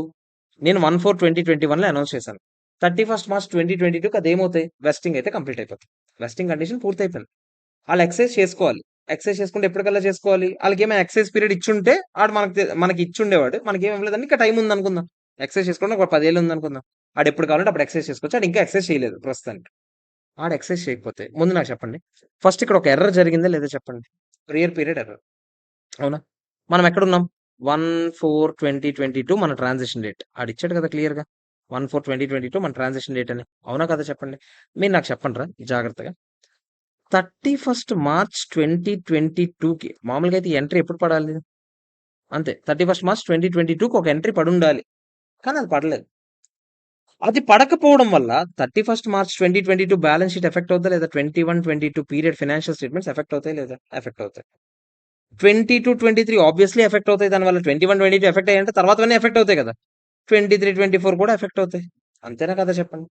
మీకు గుర్తుంటే నేను ఇండ్ AS 8 చెప్పినప్పుడు థర్డ్ బ్యాలెన్స్ షీట్ అని ఒక కాన్సెప్ట్ మాట్లాడాను. ఏంటి సార్ థర్డ్ బ్యాలెన్స్ షీట్ అంటే? మీరేదైనా ఒక పీరియడ్‌లో పాత ఎర్రర్స్ ఏమైనా దొరికాయనుకోండి. అవి రెక్టిఫై చేసేటప్పుడు లాస్ట్ ఇయర్ ఓపెనింగ్ బ్యాలెన్సెస్ కూడా ఎఫెక్ట్ అయ్యేలాగా ఉంటాయి. మళ్ళీ చెప్తున్నా. మీకు ఎర్రర్ ఎప్పుడైతే దొరికిందో, ఆ ఎర్రర్ దొరికిన ఇయర్ ముందు ఇయర్ తాలూకా ఓపెనింగ్ బ్యాలెన్సెస్ ఎఫెక్ట్ అయ్యేలాగా ఉంటాయి. మనకి ఎర్రర్ ఎప్పుడు దొరికింది? 23-24 ఇప్పుడు మనం అక్కడే కదా ఉన్నాం. 23-24లో ఎర్రర్ దొరికింది మనకి. ఎప్పటికి సంబంధించింది? 31st March 2022లో ఎంట్రీ పడలేదు అని ఒకటి తెలిసింది. అంటే లాస్ట్ ఇయర్ ఫిగర్సే కాదు. ఆ ముందు ఇయర్ క్లోజింగ్ ఫిగర్స్ కూడా ఎఫెక్ట్ అవుతాయి లేదా చెప్పండి? అంతేనా కదా! 21-22 ఫిగర్స్ కూడా ఎఫెక్ట్ అవుతాయి లేదా చెప్పండి? ఎఫెక్ట్ అవుతాయి. ఇలాంటి సందర్భాల్లో మనం థర్డ్ బ్యాలెన్స్ షీట్ గీసి అవన్నీ రెట్రోస్పెక్టివ్‌గా మార్చుకుంటూ రావాలా లేదా చెప్పండి? మార్చుకుంటూ రావాలి. అంటే థర్డ్ బ్యాలెన్స్ షీట్ కూడా గీయాలి. అంటే 21-22 ఫిగర్స్‌కి మనం ఇప్పుడు ఏదైనా చిన్న మార్పులు చేయాలి. ఏంటా మార్పులు? ఆ 80,000 ఆప్షన్స్ ఉన్నాయి గదా! ఒక్కొక్క ఆప్షన్‌కి ఇంట్రిన్సిక్ వాల్యూ ఎంత? ఫెయిర్ వాల్యూ ఇచ్చాడు కదా! ఫెయిర్ వాల్యూ ఎంత? ₹20 80,000 ఆప్షన్స్ ఒక్కొక్క ₹20. ఒక్కొక్క ₹20 దాని ఫెయిర్ వాల్యూ. అంటే ఎంత చెప్పండి? 16,00,000 అనా కాదా? ఈ 16,00,000 అప్పుడెప్పుడో చేసుండాలి. ఎందుకంటే ఇప్పటి వరకు చేసుకుంటూ రావడానికి అవ్వదు. వెస్టింగ్ పీరియడ్ ఎప్పుడో అయిపోయింది. ఎప్పుడో చేసుండాలి ఎదవ. ఆడు చేయలేదు. ఆడు చేయకపోతే ఇప్పుడు మీరేం చేస్తారు? మీరు చేస్తారు. ఓకేనా? సో, సింపుల్‌గా చెప్పాలంటే 21-22 ఇయర్‌కి సంబంధించి 16,00,000ని నేనిప్పుడు ఎక్స్‌పెన్స్ కింద రికాగ్నైజ్ చేయాలి. థర్డ్ బ్యాలెన్స్ షీట్ మార్చుకుంటూ రావాలి. అర్థమైందా లేదా చెప్పండి? మళ్ళీ చెప్తున్నాను నేను. నేనేమంటున్నానంటే, అరే! మీరు ఒక తప్పు చేశారు. ప్రియర్ పీరియడ్ ఎర్రర్ ఒకటి చేశారు. దానివల్ల ఈ ఇయర్ ఫిగర్సే కాదు. లాస్ట్ ఇయర్ ఫిగర్స్, లాస్ట్ ఇయర్‌తో పాటు ఆ ముందు లాస్ట్ ఇయర్ ఫిగర్స్ కూడా ఎఫెక్ట్ అవుతున్నాయి అనేటట్టుగా ఉంటే ఆ తప్పు. మీరు ఈ ఇయర్ బ్యాలెన్స్ షీట్ మళ్ళీ గీస్తారు. లాస్ట్ ఇయర్ బ్యాలెన్స్ షీట్ మళ్ళీ గీస్తారు. ఆ ముందు ఇయర్ థర్డ్ బ్యాలెన్స్ షీట్ కూడా మళ్ళీ గీయాలి. అనేది ఎక్కడ నేర్చుకున్నాం? ఇండ్ AS 8లో నేర్చుకున్నాం. ఇక్కడ అదే జరిగింది. ఒక ఎర్రర్ జరిగింది. ఇండ్ AS 101 పక్కన పెట్టండి. ఎర్రర్ జరిగింది. ఆడొక ఎంట్రీ ఎయలేదు పూర్తిగా. ఎర్రర్ జరిగితే మనం ఇప్పుడు అదేస్తాం. ఓకేనా? 16,00,000 ఇప్పుడు మనం వేసుకొని ఆ ఇయర్ ఫిగర్స్ అన్ని మార్చుకుంటూ వస్తాం. 21-22 ఫిగర్స్ మీరు మార్చుకుంటూ రావాలి. సో, దాని గురించి ఏం చెప్పాడో చూద్దామా? Hence being an error, no exemption could be ఇదొక ఎర్రర్ జరిగింది. సో, పక్కన పెట్టేయండి. ఇండ్ AS 101 అని అంటున్నాడు. ఓకేనా? సో, మీరు 21 ఎర్రర్ ఎప్పుడు జరిగింది? 21-22కి సంబంధించింది మీరెప్పుడు డిస్కవర్ చేశారు? 2023-24లో డిస్కవర్ చేశారు. అంటే మనకు ముందు ఇయర్ కాక ఆ ముందు ఇయర్ ఫిగర్స్ ఎఫెక్ట్ అవుతున్నాయి. అంటే మీరు last year opening balances effect అవుతున్నాయా లేదా చెప్పండి? దానివల్ల మీరు రీస్టేట్మెంట్ చేసి ఓపెనింగ్ బ్యాలెన్స్ షీట్ ఒకటి గీయాలి. థర్డ్ బ్యాలెన్స్ షీట్ గీయాలి అని చెప్తున్నాడు. అర్థమైందా? థర్డ్ బ్యాలెన్స్ షీట్ గీసి ఆ ఫిగర్ ఏదైతే ఉందో మీరు మిస్ అయిపోయిన ఫిగర్ ఉంది కదా! దీనికి ఎంట్రీ ఏమని వేస్తాం చెప్పండి? రీటెయిన్డ్ ఎర్నింగ్స్ డెబిట్ కొడతాం. ఎందుకంటే ఎంప్లాయీ బెనిఫిట్ ఎక్స్‌పెన్సెస్ డెబిట్ కొట్టడానికి ఎక్కడ పీ&ఎల్ ఎప్పుడో అయిపోయింది ఆ ఇయర్. అందుకే రీటెయిన్డ్ ఎర్నింగ్స్ డెబిట్ కొడతాం. To SBP reserve. మీరేయలేదు ఇప్పుడు నేనేస్తాను అంటున్నాను అంతే. ఒకేసారి 16,00,000, 16,00,000 ఇది మ్యాటర్. అర్థమైందా లేదా? సో, ఫస్ట్ 80,000 ఆప్షన్స్‌కి ఇది ఎంట్రీ. అందరూ రాసుకోండి ఇది. మళ్ళీ చెప్తున్నా. 80,000 ఆప్షన్స్‌కి నేనొక ఎంట్రీ పాస్ చేశాను. ఏంటంటే ఆడు పాస్ చేయలేదు ఒక ఎంట్రీ. నేను పాస్ చేశాను అంతే. ఆడసలు ఎంట్రీ ఎయడం మర్చిపోయాడురా. నేను ఎంట్రీ ఏసానురా. ఎప్పటికి పడాలిది? ఆ ఇయర్‌కి. ఏ ఇయర్‌కి? మళ్ళీ చెప్తున్నా. 21-22 ఇయర్‌కి. ఆళ్ళు మిస్ అయిపోయారు. మనం ఏసాం అంతే. మనం ఎక్కడున్నాం ఇప్పుడు? 22-23 దాటేసి 23-24లో ఉన్నాం. మనం యాక్చువల్‌గా మన ట్రాన్సాక్షన్ డేట్ ఏంటి? 1/4/22 మనం దీని గురించి పట్టించుకోవాలి. కానీ ముందుది కూడా ఏదో ఎర్రర్ దొరికింది మనకిప్పుడు. అది కూడా రెక్టిఫై చేసుకుంటూ వచ్చాం. ఓకేనా? మిగతా ఆప్షన్స్ ఉన్నాయి కదా! మిగతా ఆప్షన్స్ ఏవవి? 40,000 share options. దీని పరిస్థితి ఏంటో చూద్దామా? ఇవి ఎప్పుడు వెస్ట్ అవుతాయంట? 31 మార్చ్ 2005. అంటే టైం ఉందా లేదా చెప్పండి ఇంకా? టైం ఉంది. ఎందుకంటే ట్రాన్సిషన్ డేట్ ఏంటి? 1/4/2022. అప్పటికి ఇంకా టైం ఉంది కదా వెస్ట్ అవ్వడానికి. అవునా కదా చెప్పండి? వెస్ట్ అవ్వడానికి ఇంకా టైం ఉంటే మీరు రెట్రోస్పెక్టివ్‌గా 102 అప్లై చేసుకుంటూ రావాలని చదువుకున్నామా లేదా? అంతేనా కాదారా? చెక్ చేయండిరా. ఇదిగో. ఇంకా వెస్ట్ అవ్వకపోతే ఎస్‌బీపీ రిజర్వ్ రెట్రోస్పెక్టివ్‌గా 102 అప్లై చేసుకుంటూ రావాలి. మనం చదివాం. రెట్రోస్పెక్టివ్‌గా 102 అప్లై చేయాలి. అంటే 40,000 ఆప్షన్స్. 40,000 ఆప్షన్స్. ఒక్కొక్కటి రూ. 20. ఎన్ని ఇయర్స్? 4 ఇయర్స్. అంటే ఇయర్‌కి ఎంత రికాగ్నైజ్ చేయాలి? 40,000 ఇంటూ 20 ఇంటూ 1/4 ఏనా? అంటే ఎంత? 2,00,000 ఏనా కదా చెప్పండి? ఎవ్రీ ఇయర్ 2,00,000 లెక్క రికాగ్నైజ్ చేసుకుంటూ రావాలి. ఏమని? Employee benefit expenses to SBP reserve. Employee benefit expenses to SBP reserve. Employee benefit expense to SBP reserve. Employee benefit expense to SBP reserve. ఇప్పటికి మనకి ఎన్ని ఇయర్స్ అయ్యాయి? మనం 1/4/20 ఎప్పుడు రికాగ్నైజ్ చేసుండే? మనం ఇప్పుడు 1/4/22 దగ్గర ఉన్నాం. ట్రాన్సాక్షన్ డేట్ ఇది కాబట్టి. అంతేనా? అవి ఎప్పుడు అనౌన్స్ చేసిన ఆప్షన్స్ ఇవి? ఎప్పుడు అనౌన్స్ చేశారు? 1/4/21. 1/4/21లో అనౌన్స్ చేశారు. ఇక్కడికి ఒక 1 ఇయర్. అంటే 21, 22కి 1 ఇయర్ అనొచ్చా? 22, 23కి 1 ఇయర్. 23, 24కి 1 ఇయర్. 3 ఇయర్స్ పాటు రికాగ్నైజ్ చేయాలి. 24, 25 మనకు అడగలేదు. మనం 23, 24 వరకు ఉన్నాం ఇక్కడ. సో ఆ 3 ఇయర్స్ కి మీరు 2, 2, 2 లెక్క రికాగ్నైజ్ చేసుకుంటూ రావాలి. అది పెరిగి పెరిగి పెరిగి 6 lakhsకి వెళ్ళి ఉంటుంది ఎస్బీపీ రిజర్వ్. ఇంకొక ఇయర్ కూడా వేసాక అది 8 lakhsకి వెళ్తుంది. అంతేనా కదా చెప్పండి? అప్పటి వరకు మీరు రికాగ్నైజ్ చేసుకుంటూ రావాలి. ఇది మ్యాటర్. ఓకేనా కాదా? క్లియరా కదా చెప్పండి? మళ్ళీ చెప్తున్నా.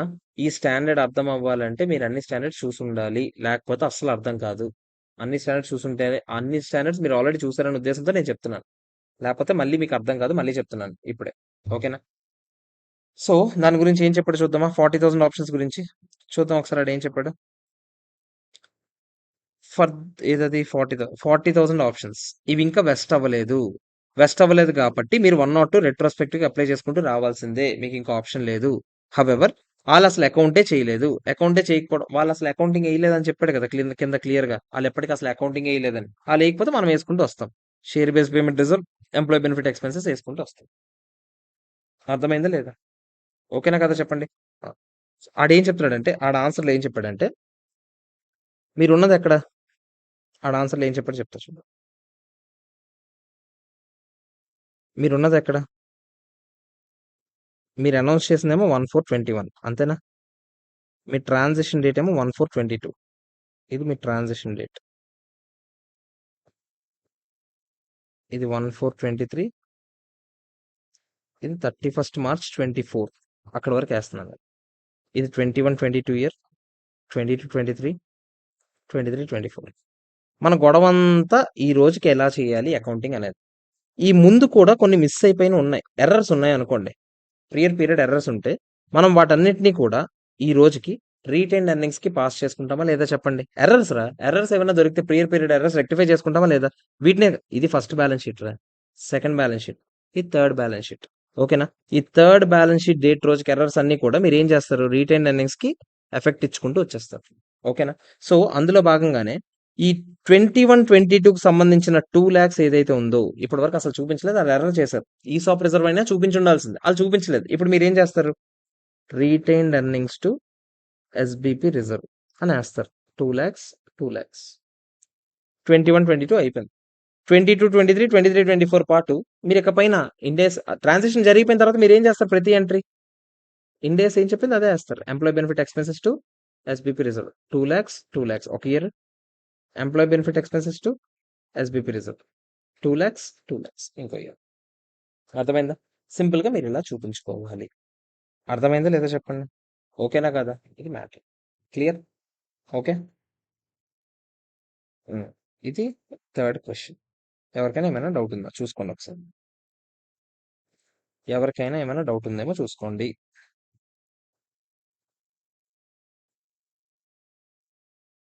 ఎవరికైనా ఏమైనా డౌట్ ఉందా?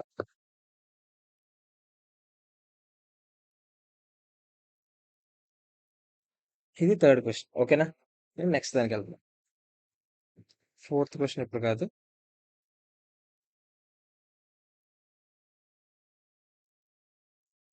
ఫోర్త్ వన్ నేను తర్వాత చెప్తానని చెప్పాను. ఫిఫ్త్ వన్ చూద్దాం. ఫిఫ్త్ క్వశ్చన్ చూద్దాం.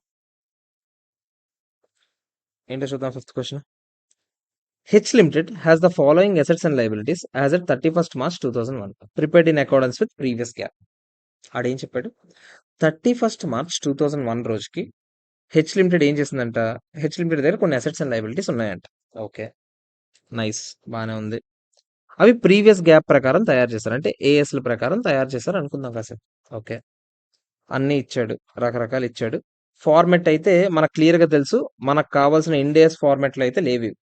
బ్యాలెన్స్ షీట్ నేర్చుకున్నాం కదా, ఆ ఫార్మెట్లో అయితే లేవు. ఓకే, మనం తయారు చేసుకుందాం తర్వాత. The following gap differences were identified by the company on first time adoption of Ind AS with effect from 1st April 2001. 1st April 2001 నుంచి వాళ్ళ ట్రాన్సిషన్ డేట్ అంట. ఆ రోజుకి డిఫరెన్సెస్ ఏమేమి ఉన్నాయో ట్రాన్సిషన్ డేట్ ఇచ్చాడు. ఆ రోజుకి డిఫరెన్సెస్ ఏమేమి ఉన్నాయో అవన్నీ చెప్పాడు. మనం ఏం చేయాలి, ఆ డిఫరెన్స్ అన్ని రెక్టిఫై చేయాలి. ఓకే, వన్ బై వన్ క్లియర్గా చెప్తాను, జాగ్రత్తగా వింటే అక్కడికక్కడ అయిపోతుంది క్వశ్చన్. మళ్ళీ చెప్తున్నా, ఈజీగా 8 మార్క్స్కి ఇచ్చి క్వశ్చన్. సో నేను అక్కడికక్కడే చెప్పేస్తాను, మీకు ఈజీగా అర్థమైపోతుంది. In relation to property, plant and equipment the following adjustments were identified. ఏంటో చూద్దాం. మనం ముందు నాకు చెప్పండి, property, plant and equipment Ind AS 101 ఏం చెప్పింది? మీరు మీకు వీలైతే రెట్రోస్పెక్టివ్గా అన్ని ఎఫెక్ట్ ఇచ్చుకుంటూ రండి, లేదా అన్నీ మూసుకొని ఆ ముందు రోజు కాస్ట్ ఎంత ఉందో, మీ పాత ఏఎస్ ప్రకారం కాస్ట్ ఎంత ఉందో అదే చూపించండి. లేదా ముందు రోజు ఫెయిర్ వాల్యూ మీకు తెలుసు అనుకోండి, దానికి మెజర్ చేసుకున్నా మాకేం పర్వాలేదని చెప్పింది. అదే కదా ఇండియాస్ 101 చెప్పింది, మీకు గుర్తుందా?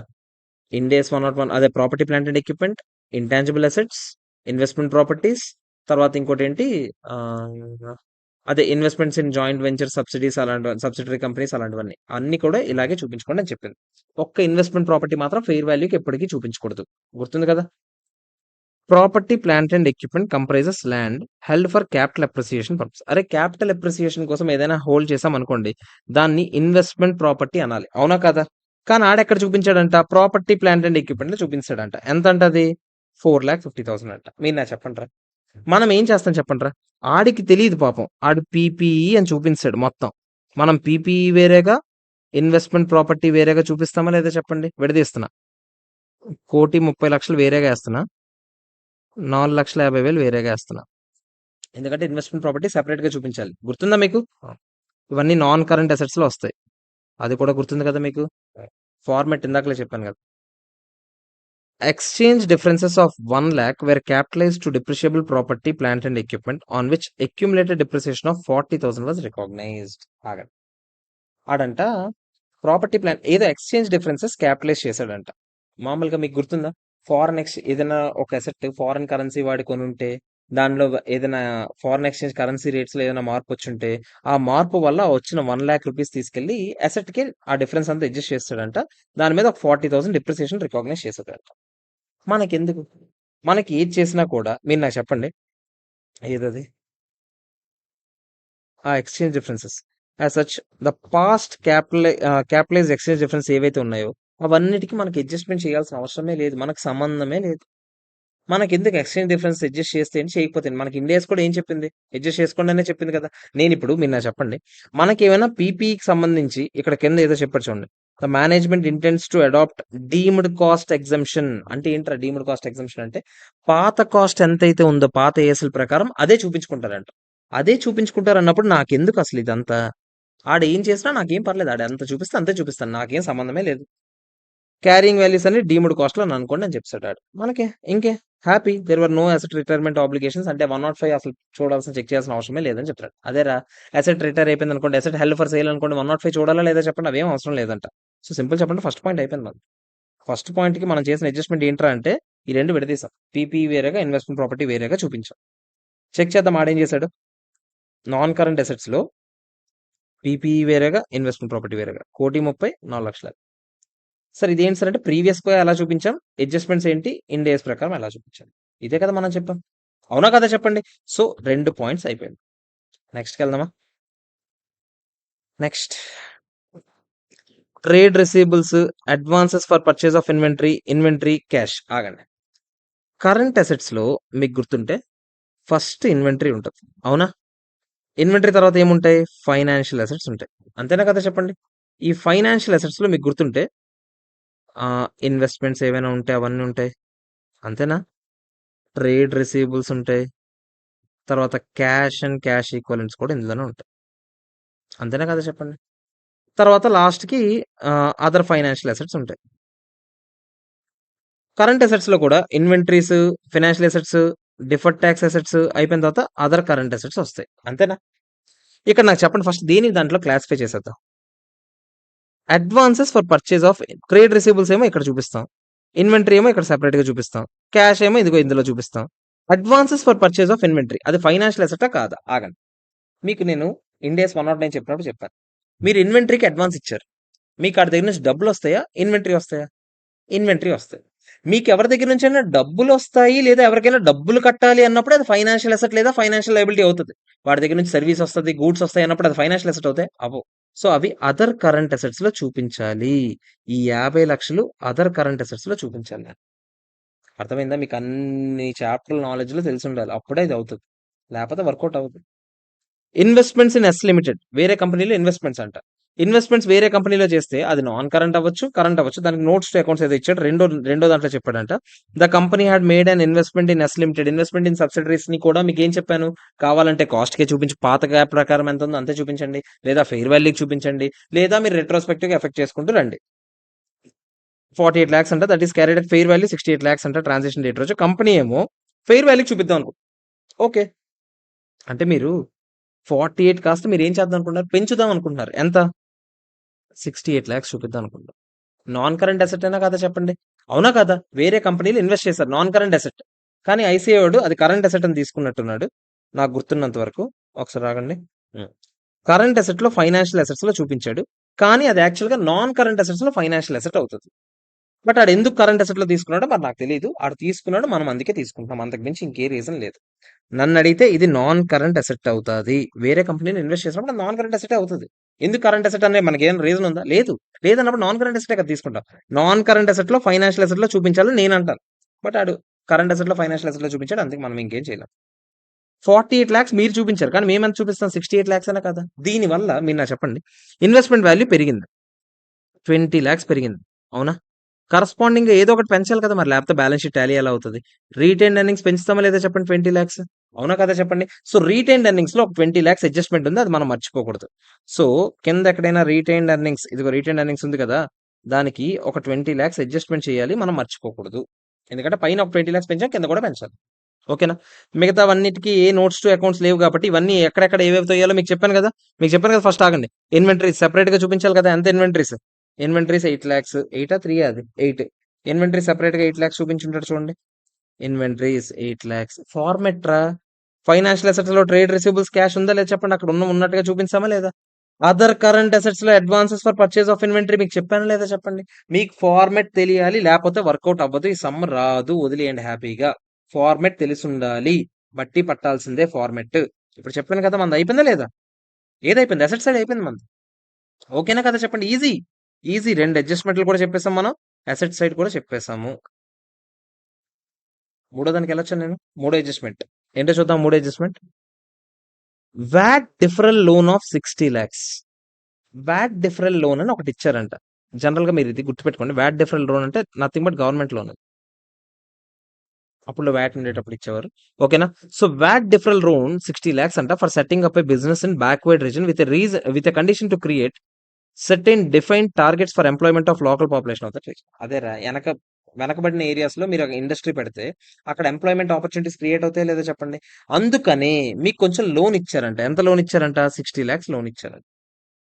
ఇందులో గ్రాంట్ అమౌంట్ ఎంత? నిజమైన లోన్ అమౌంట్ ఎంత విడదీయాలని మనం ఇందాకల ప్రీవియస్ వీడియోలో మాట్లాడుకున్నామా లేదా చెప్పండి. Loan does not carry any interest. Loan అసలు ఇంట్రెస్ట్ ఫ్రీ లోన్ అంట. అంటే అందులో గ్రాంట్ అమౌంట్ ఉందా లేదా? ఖచ్చితంగా ఉంది. And is repayable in full at the end of 5 years. 5 years తర్వాత ఒకేసారి రీపే చేసేయాలంట. Okay. In accordance with Ind AS మీకు గుర్తుందా దానికి నేనేం చెప్పాను? అరే! మీరు డైరెక్ట్‌గా ముందు రోజుకి ఏదైతే అదే క్యారియింగ్ అమౌంట్ ఉందో అంతకే చూపించేయండిరా. ఇక పైన మీరు ఎఫెక్టివ్ రేట్ కాలిక్యులేట్ చేసి మీరు ఫైనాన్షియల్ లయబిలిటీ ప్రకారం చూపించుకోండిరా ఇండియాస్ 109 ప్రకారం అని చెప్పామా లేదా? గుర్తుపెట్టుకోండి. సెకండ్ క్వెషన్‌లో మనం మాట్లాడాం. ఓకే. డిస్కౌంట్ రేట్ 10% ఇచ్చాడు. Being the incremental borrowing. ఆడే చెప్పేసాడు. Fair value of the loan ఎంతంట? 37,25,528 రూపీస్ అని ఆడు క్లియర్‌గా చెప్పాడురా. అరే మొత్తం 60 lakhs లోన్లో ఫైనాన్షియల్ లైబిలిటీ ఎంత అంటారా?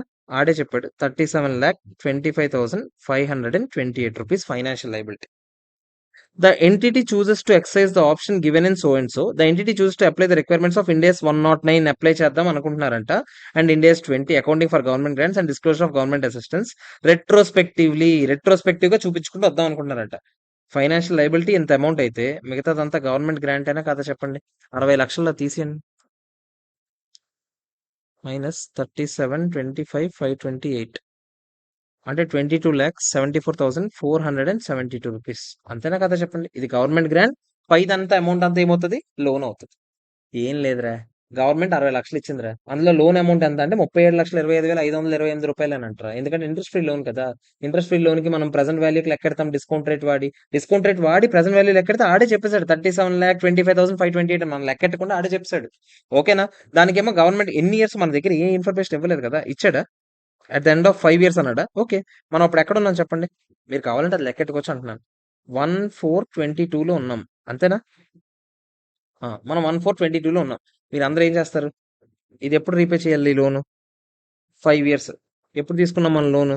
1421లో తీసుకున్నాం. అంతేనా కదా? మన ట్రాన్సాక్షన్ డేట్ 1422 రా. మనం లోన్ తీసుకుంది 1421 రా. ఓకేనా. అంటే 5 years లో ఆల్రెడీ 1 year అయిపోయింది. ఇంకా 4 years ఉంది. 4 years కి ప్రెసెంట్ వాల్యూ కట్టడం 1/1.1 1 2 3 4 4 years కి ఇంటూ 60 lakhs ఎంత వస్తుంది చెప్పండి. 1/1.1 1 2 3 4 5 5 years కి sorry was obtained on 31st March 2001. అంటే 1421 రోజుకి మస్ట్ 1421 రోజుకి నేను లెక్కెడుతున్నా. ఫైనాన్షియల్ లైబిలిటీ ఎంత చూపించాలి చెప్పండి. ఫస్ట్ 1421 రోజుకి లెక్కెడుతున్నా. ఆ రోజుకి మీరు డిస్కౌంట్ రేట్ 10% ఇచ్చాడు కదా. 5 years కి 1/1.1 5 years కొట్టండి. ఇంటూ 60 lakhs కొట్టండి. ఎంత వస్తుంది? 37,25,528. అంతేనా కదా? ఇది నిజమైన లోన్ అమౌంట్. మిగతాదంతా ఏంటి? గ్రాంట్ అమౌంట్ అయినా కదా చెప్పండి. అంతేనా కాదా? అవునా కదా చెప్పాలి. ఇప్పుడు ఒకసారి జాగ్రత్తగా వినండి. నేనేమన్నాను? 37,25,528 తీసుకెళ్ళి లోన్ అమౌంట్ అవుతుంది. మిగతాదంతా తీసుకెళ్ళి గవర్నమెంట్ గ్రాంట్ కింద చూపించాలి. అంతేనా? సో మీరు ఏదది గవర్నమెంట్ నుంచి తీసుకున్న మామూలుగా లోన్ అని చూపిస్తున్నారు కదా. ఎక్కడెక్కడెక్కడ వ్యాట్ డిఫరెంట్ లోన్ 60 lakhs అని చూపించారా? ఇది ఇకపైన విడదీయాలి. ఇందులో ఫైనాన్షియల్ లైబిలిటీ పోర్షన్ ఏమో ఎంత చూపిస్తాము? ఫైనాన్షియల్ లైబిలిటీ అంటే ఫైనాన్షియల్ లైబిలిటీస్ వేరేగా మనకి ఎక్కడ ఉంటాయి చెప్పండి. మనకి ఫార్మేట్ గుర్తుందా? Non current liabilities, current liabilities. Non current liabilities లో మళ్ళీ మనకి ఏమేమి ఉంటాయి చెప్పండి. ఫైనాన్షియల్ లైబిలిటీస్ ఉంటాయా లేదా? ఆ ఫైనాన్షియల్ లైబిలిటీస్ లో బోరోయింగ్స్ ఉంటాయా లేదా చెప్పండి. అందులో ఎంత చూపించాలి? 37,25,528. చెక్ చేయండి. నాన్ కరెంట్ లైబిలిటీస్ లో, ఫైనాన్షియల్ లైబిలిటీస్ లో వ్యాట్ డిఫరెంట్ లోన్ 37,25,528 రూపీస్. అంతేనా కదా చెప్పండి. తర్వాత గవర్నమెంట్ గ్రాంట్ ఒకటి సెపరేట్ గా నేను చూపిస్తాను. Deferred government grant 22,74,470. ఏం చేయలేదు నేను యాక్చువల్గా. బేసిక్ గా రెండింటిని విడదీశాను అంతే. విడదీసి ఫార్మెట్ లో చూపించాల్సింది ఏ ఫార్మెట్ లో ఆ ఫార్మెట్ లో చూపించాలి. అర్థమైందా లేదా చెప్పండి. ఓకేనా కాదా? నాకు ఎవరికైనా ఏమైనా డౌట్ ఉందా చెప్పండి. ఓకేనా. నేను 1422 అనుకున్నాను రా ఇందాకలా. తప్పు. ఇది 1421 కదా. 1421 నాదే తప్పు. 22 ముందు క్వశ్చన్ ఇప్పుడు అనుకున్నా. 1421 ఓకేనా. సో అందుకే ఆ రోజుకి మనం ప్రెసెంట్ వాల్యూ తీసుకొచ్చాం. ఓకే. అదైపోయా. నెక్స్ట్ రీటైన్డ్ ఎర్నింగ్స్ లో అంట ఈసాప్ రిజర్వ్ ఉందంట. ఈసాప్ రిజర్వ్ 20,000 ఉందంట. The company had granted. అరే ఈసాప్ రిజర్వ్ గురించి మనం మాట్లాడాం కదా. వెస్ట్ అయిపోయిన ఆప్షన్సా, వెస్ట్ కాని ఆప్షన్సా, విడదీయాలా లేదా చెప్పండి. The company had granted 1000 options to employees out of which 800 is already vested. అరే జాగ్రత్త. 1000 లో 800 వెస్ట్ అయిపోయాయి ఆల్రెడీ. అంటే 200 ఏంటి? నాన్ వెస్టెడ్ అయినా కదా చెప్పండి. అన్వెస్టెడ్ అనొచ్చా? ఆడు చెప్పాడు ఇంట్రిన్సిక్ వాల్యూ మెథడ్ ఒకప్పుడు ఫాలో అయ్యేవారంట. మంచిదే. అప్పుడు ఈసాప్ రిజర్వ్ కేసు ఉంటారు. మనం తీసుకెళ్ళి దేనికి వేయాలి? ఎస్బీపీ రిజర్వ్ కేస్తే సరిపోతుంది. ఆల్రెడీ వెస్ట్ అయిపోయిన ఆప్షన్స్ కి మీరు ఏం కలగద్దని చెప్పానా లేదా? 800 వెస్టెడ్ ఆప్షన్స్ ఉన్నాయి కదా. ఆడెంత అని చెప్పాడు దానికి? 12,000 అంట. 800 వెస్టెడ్ ఆప్షన్స్ కి 12,000 రూపీస్ అమౌంట్ అంట. అన్వెస్టెడ్ ఆప్షన్స్ అమౌంట్ ఎంత అంట? 8,000 రూపీస్ అంట. విడదీసి అమౌంట్స్ కూడా చెప్పాడు మనకి. ఓకే. ఆ 20,000 బ్రేకప్ రా. ఈసాప్ రిజర్వ్ బ్యాలెన్స్ బ్రేకప్ ఇచ్చాడు రా. 20,000 బ్రేకప్. 12,000 ఇది, 8,000 ఇది. ఫెయిర్ వాల్యూ మెథడ్ ఫాలో అయ్యి ఉంటే, ఇండేస్ 102 ఫాలో అయ్యి ఉంటే కరస్పాండింగ్ చార్జ్ 15,000 చూపించేవాళ్ళంట దీనికి. ఒకవేళ 102 ఫాలో అయ్యి ఉంటే, ఇండేస్ 102 12,000 బదులుగా నేను ఎంత చూపించుండేవాడిని అంట? 15,000 చూపించుండేవాడిని అంట. మనం ఫెయిర్ వాల్యూకే చూపించుంటే 15,000 చూపించుండే వాళ్ళమంట. ఇది ఎంతకు చూపించుండే వాళ్ళంట? 9,000 చూపించుండే వాళ్ళమంట. మీరు నాకు చెప్పండి. ఆల్రెడీ వెస్ట్ అయిపోయిన ఆప్షన్స్ కి మనం ఇవన్నీ చూస్తామా? చూడం. డైరెక్ట్ గా ఎంత చూపించాడు అంతే కదా చూపిస్తాం. సో మనం అది 12,000 కే చూపిస్తాం. వెస్ట్ అవ్వని ఆప్షన్స్ కి మీరు 102 రెట్రోస్పెక్టివ్ గా ఎఫెక్ట్ ఇవ్వాలని చెప్పానా లేదా? అప్పుడు ఇది పట్టించుకోం. ఇదే కదా చూస్తాం. 102 ప్రకారం ఏదైతే అదే. అంటే ప్లస్ 9,000 మొత్తం కలిపి 21,000. 21,000కి మీరు చూపించాలి. ఈసాప్ రిజర్వ్ 20, అదే ఎస్పీపీ రిజర్వ్ 21,000 క్రియేట్ చేయాలి. మీరు ఈసాప్ రిజర్వ్ అని వేశారు. ఎంత వేశారు? 20,000 వేశారు. ఇదిగో ఇక్కడ చూడండి. అక్కడ చెప్పాడు ఈసాప్ రిజర్వ్ 20,000 అని చెప్పాడా లేదా చెప్పండి. అంతేనా కాదా? 20,000 ఈసాప్ రిజర్వ్ అయితే మీరు ఏం చేస్తారు చెప్పండి. ఈసాప్ రిజర్వ్ డెబిట్ కొట్టేసి టు ఎస్బీపీ రిజర్వ్ క్రియేట్ చేసి ఈ 20,000 డెబిట్ కొట్టి ఈ 21,000 క్రెడిట్ కొట్టి ఇంకో 1,000 రూపాయలకి ఏంటి ఏది కానిదాన్ని తీసుకెళ్ళి ఎక్కడేస్తాం? రీటైన్ ఎర్నింగ్స్ లో తోసేయడమేనా కదా చెప్పండి. అంతేనా? సో ఇవన్నీ మీరు నాకు చెప్పండి.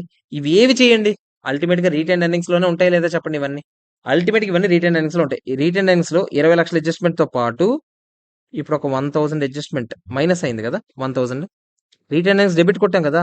మైనస్ 1,000 చేయాలా లేదా చెప్పండి. అంతేనా కదా? ఈ ఈసాప్ రిజర్వ్ బదులు దీని పేరు ఇప్పుడు ఏమని ఉంటుంది?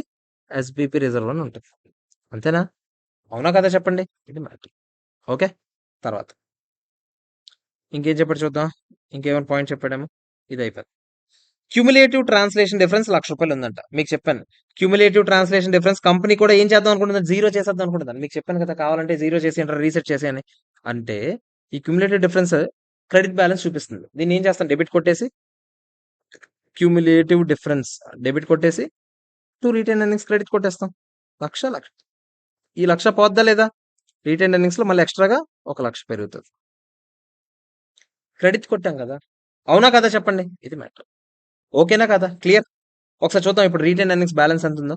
1,79,000 ప్లస్ 20 లక్షలు మైనస్ 1,000 రూపాయలు ప్లస్ ₹1,00,000 ఎంత వచ్చింది? 22,78,000 వచ్చింది. అంతేనా కదా? ఇది రిటైన్ ఎర్నింగ్స్ అమౌంట్. ఓకేనా? సో రిటైన్ ఎర్నింగ్స్ ఎంత వచ్చింది? 22,78,000 చెప్పానా నేను అదే. అవునా కదా? ఈసాప్ రిజర్వ్ బదులు మనం ఇక్కడ దాని పేరు ఏమని పెడతాం? ఈసాప్ రిజర్వ్ కాదు ఇకపైన ఎస్బిపి రిజర్వ్ అయినా కదా చెప్పండి. ఎస్బిపి రిజర్వ్ 21,000. ఇవన్నీ దేని కింద ఉంటాయి? అదర్ ఈక్విటీ కిందే కదా ఉంటాయి. క్యుములేటివ్ ట్రాన్స్లేషన్ డిఫరెన్స్ ఇకపైన ఉంటుందా? ఉండదని చెప్పాను కదా. జీరో అయిపోద్దని చెప్పానా లేదు? అవునా కదా చెప్పండి. అందులోనే అడ్జస్ట్ చేసాం కొన్ని. ఓకేనా కాదా? క్లియరా కాదా? ఓకే. అన్ని చూపించినట్టేనా? ఇప్పుడు మిగతా ఏవేవి ఉన్నాయి బ్యాలెన్స్ చూద్దాం. Creditors, short term borrowings, provisions ఈ మూడు ఎక్కడ చూపిస్తాను చెప్పండి. కరెంట్ లైబిలిటీస్ లో క్రెడిటార్స్, బారోయింగ్స్, ప్రొవిజన్స్ మూడు ఉంటాయి లేదా చెప్పండి. కరెంట్ లైబిలిటీస్ లో మూడు చూపించేస్తాం. కరెంట్ లైబిలిటీస్ లో ఫైనాన్షియల్ లైబిలిటీస్ లో ఏమో trade payables, short term borrowings, provisions ఏమో సెపరేట్ గా చూపించు. ఫార్మెట్ తెలియాలి. ఫార్మెట్ తెలియకపోతే అవ్వదు. ఓకే. క్లియరా కదా చెప్పండి. అయిపోయాయి అన్ని అయిపోయాయి. ఇప్పుడు నేను ఇది క్లియర్ గా మీకు సమ్ నీట్ గా రాసి చూపిస్తాను. ఓకే. మనం ఈ ఫార్మెట్ ఉంది కదా. ఇందులో మనం సమ్ చేద్దాం. ఈ ఫార్మెట్ ఉంది కదా. ఇందులో నేను మీకు సమ్ అంతా చూపిస్తాను అంటున్నాను. ఓకేనా? నీట్ గా కంగారు లేకుండా చూపిస్తాను. మీరు ఏం కంగారు పడాల్సిన అవసరం లేదు. ఉన్నాను కదా. ఇది ఒక ఎన్నిసార్లు చెప్పడం వల్ల చిరాకు వచ్చేస్తుంది స్టాండర్డ్ మీద. అంతే. ఒకసారి చూడండి. ఫస్ట్ నుంచి ఒక్కొక్కటిగా చూద్దాం మనం. ఓకేనా? మనం ఆన్సర్ ఇక్కడ చేద్దాం అంటున్నాను నేను. ఓకే. సో ఫస్ట్ ఫార్మెట్ మీకు తెలిసి ఉండాలి. తెలిసి ఉంటేనే ఇది అవుతుంది. First property plant and equipment ఎంత ఇచ్చాడు చూద్దాం ఒకసారి. ప్రాపర్టీ ప్లాంట్ అండ్ ఎక్విప్మెంట్ అని ఇచ్చాడు. ఎంత? ముందు ఆడిచ్చినవి ఇచ్చినట్టుగా రాసేద్దాం ఫస్ట్. మనం కంగారు పడకుండా ఆడిచ్చినవి ఇచ్చినట్టుగా బ్యాలెన్స్ షీట్ లో వేసేద్దాం. తర్వాత అడ్జస్ట్మెంట్స్ చేద్దాం అంటున్నాను నేను. ఓకేనా? సో ఆడిచ్చినవి ఇచ్చినట్టు వేస్తే ప్రాపర్టీ ప్లాంట్ అండ్ ఎక్విప్మెంట్ ఇవన్నీ నేను ఫస్ట్ ఆడిచ్చినవన్నీ ఒక దగ్గర పేస్ట్ చేసుకున్నా ఈజీగా అయిపోతే.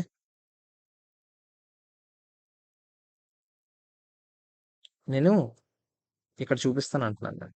Okay.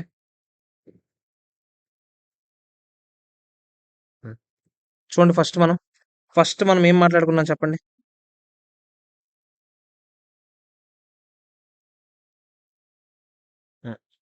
Property plant and equipment ఎక్కడ ఉంటది? ఎక్కడైనా 1,34,50,000 అంతేనా? 50,000 అయినా 1,34,50,000 అంతే. Investments in S limited. ఆడు కరెంట్ అసెట్ అని అనుకున్నాడు. మనకు తప్పదు. మనం కూడా తీసుకెళ్ళి కరెంట్ అసెట్స్ లో ఇన్వెస్ట్మెంట్స్ లో ఎంతది అమౌంట్ 48 lakhs. 48 lakhs. ముందు ఇచ్చినట్టుగా వేస్తున్నాను. నేను ఏం చేయట్లేదు. ఇచ్చినట్టు వేస్తున్నాను నేను అంతే. ఫార్మాట్ తెలిస్తే అంత ఈజీగా చెప్తున్నాను నేను. ఇదైంది. ట్రేడ్ రిసీవబుల్స్ 2 lakhs అని చెప్పాడు. అంతేనా కదా చెప్పండి. Trade receivables 2 lakhs. ఎక్కడ? ఇక్కడ. ముందు ఇచ్చినట్టు వేస్తున్నాను నేను. Advances for purchase of inventory 50 లక్షలు అంట. పర్చేజ్ ఆఫ్ ఇన్వెంటరీ ఆగండి. ఇన్వెంటరీ పర్చేస్ చేయడానికి డబ్బులు ఇచ్చామంటే మీరు నాకు చెప్పండి, వాడి నుంచి ఇన్వెంటరీ వస్తుందా లేకపోతే డబ్బులు వస్తాయా? డబ్బులు రావు, ఇన్వెంటరీ వస్తుంది. సో అది current asset. Other current assets లో ఎంతది? 50 లక్షలు.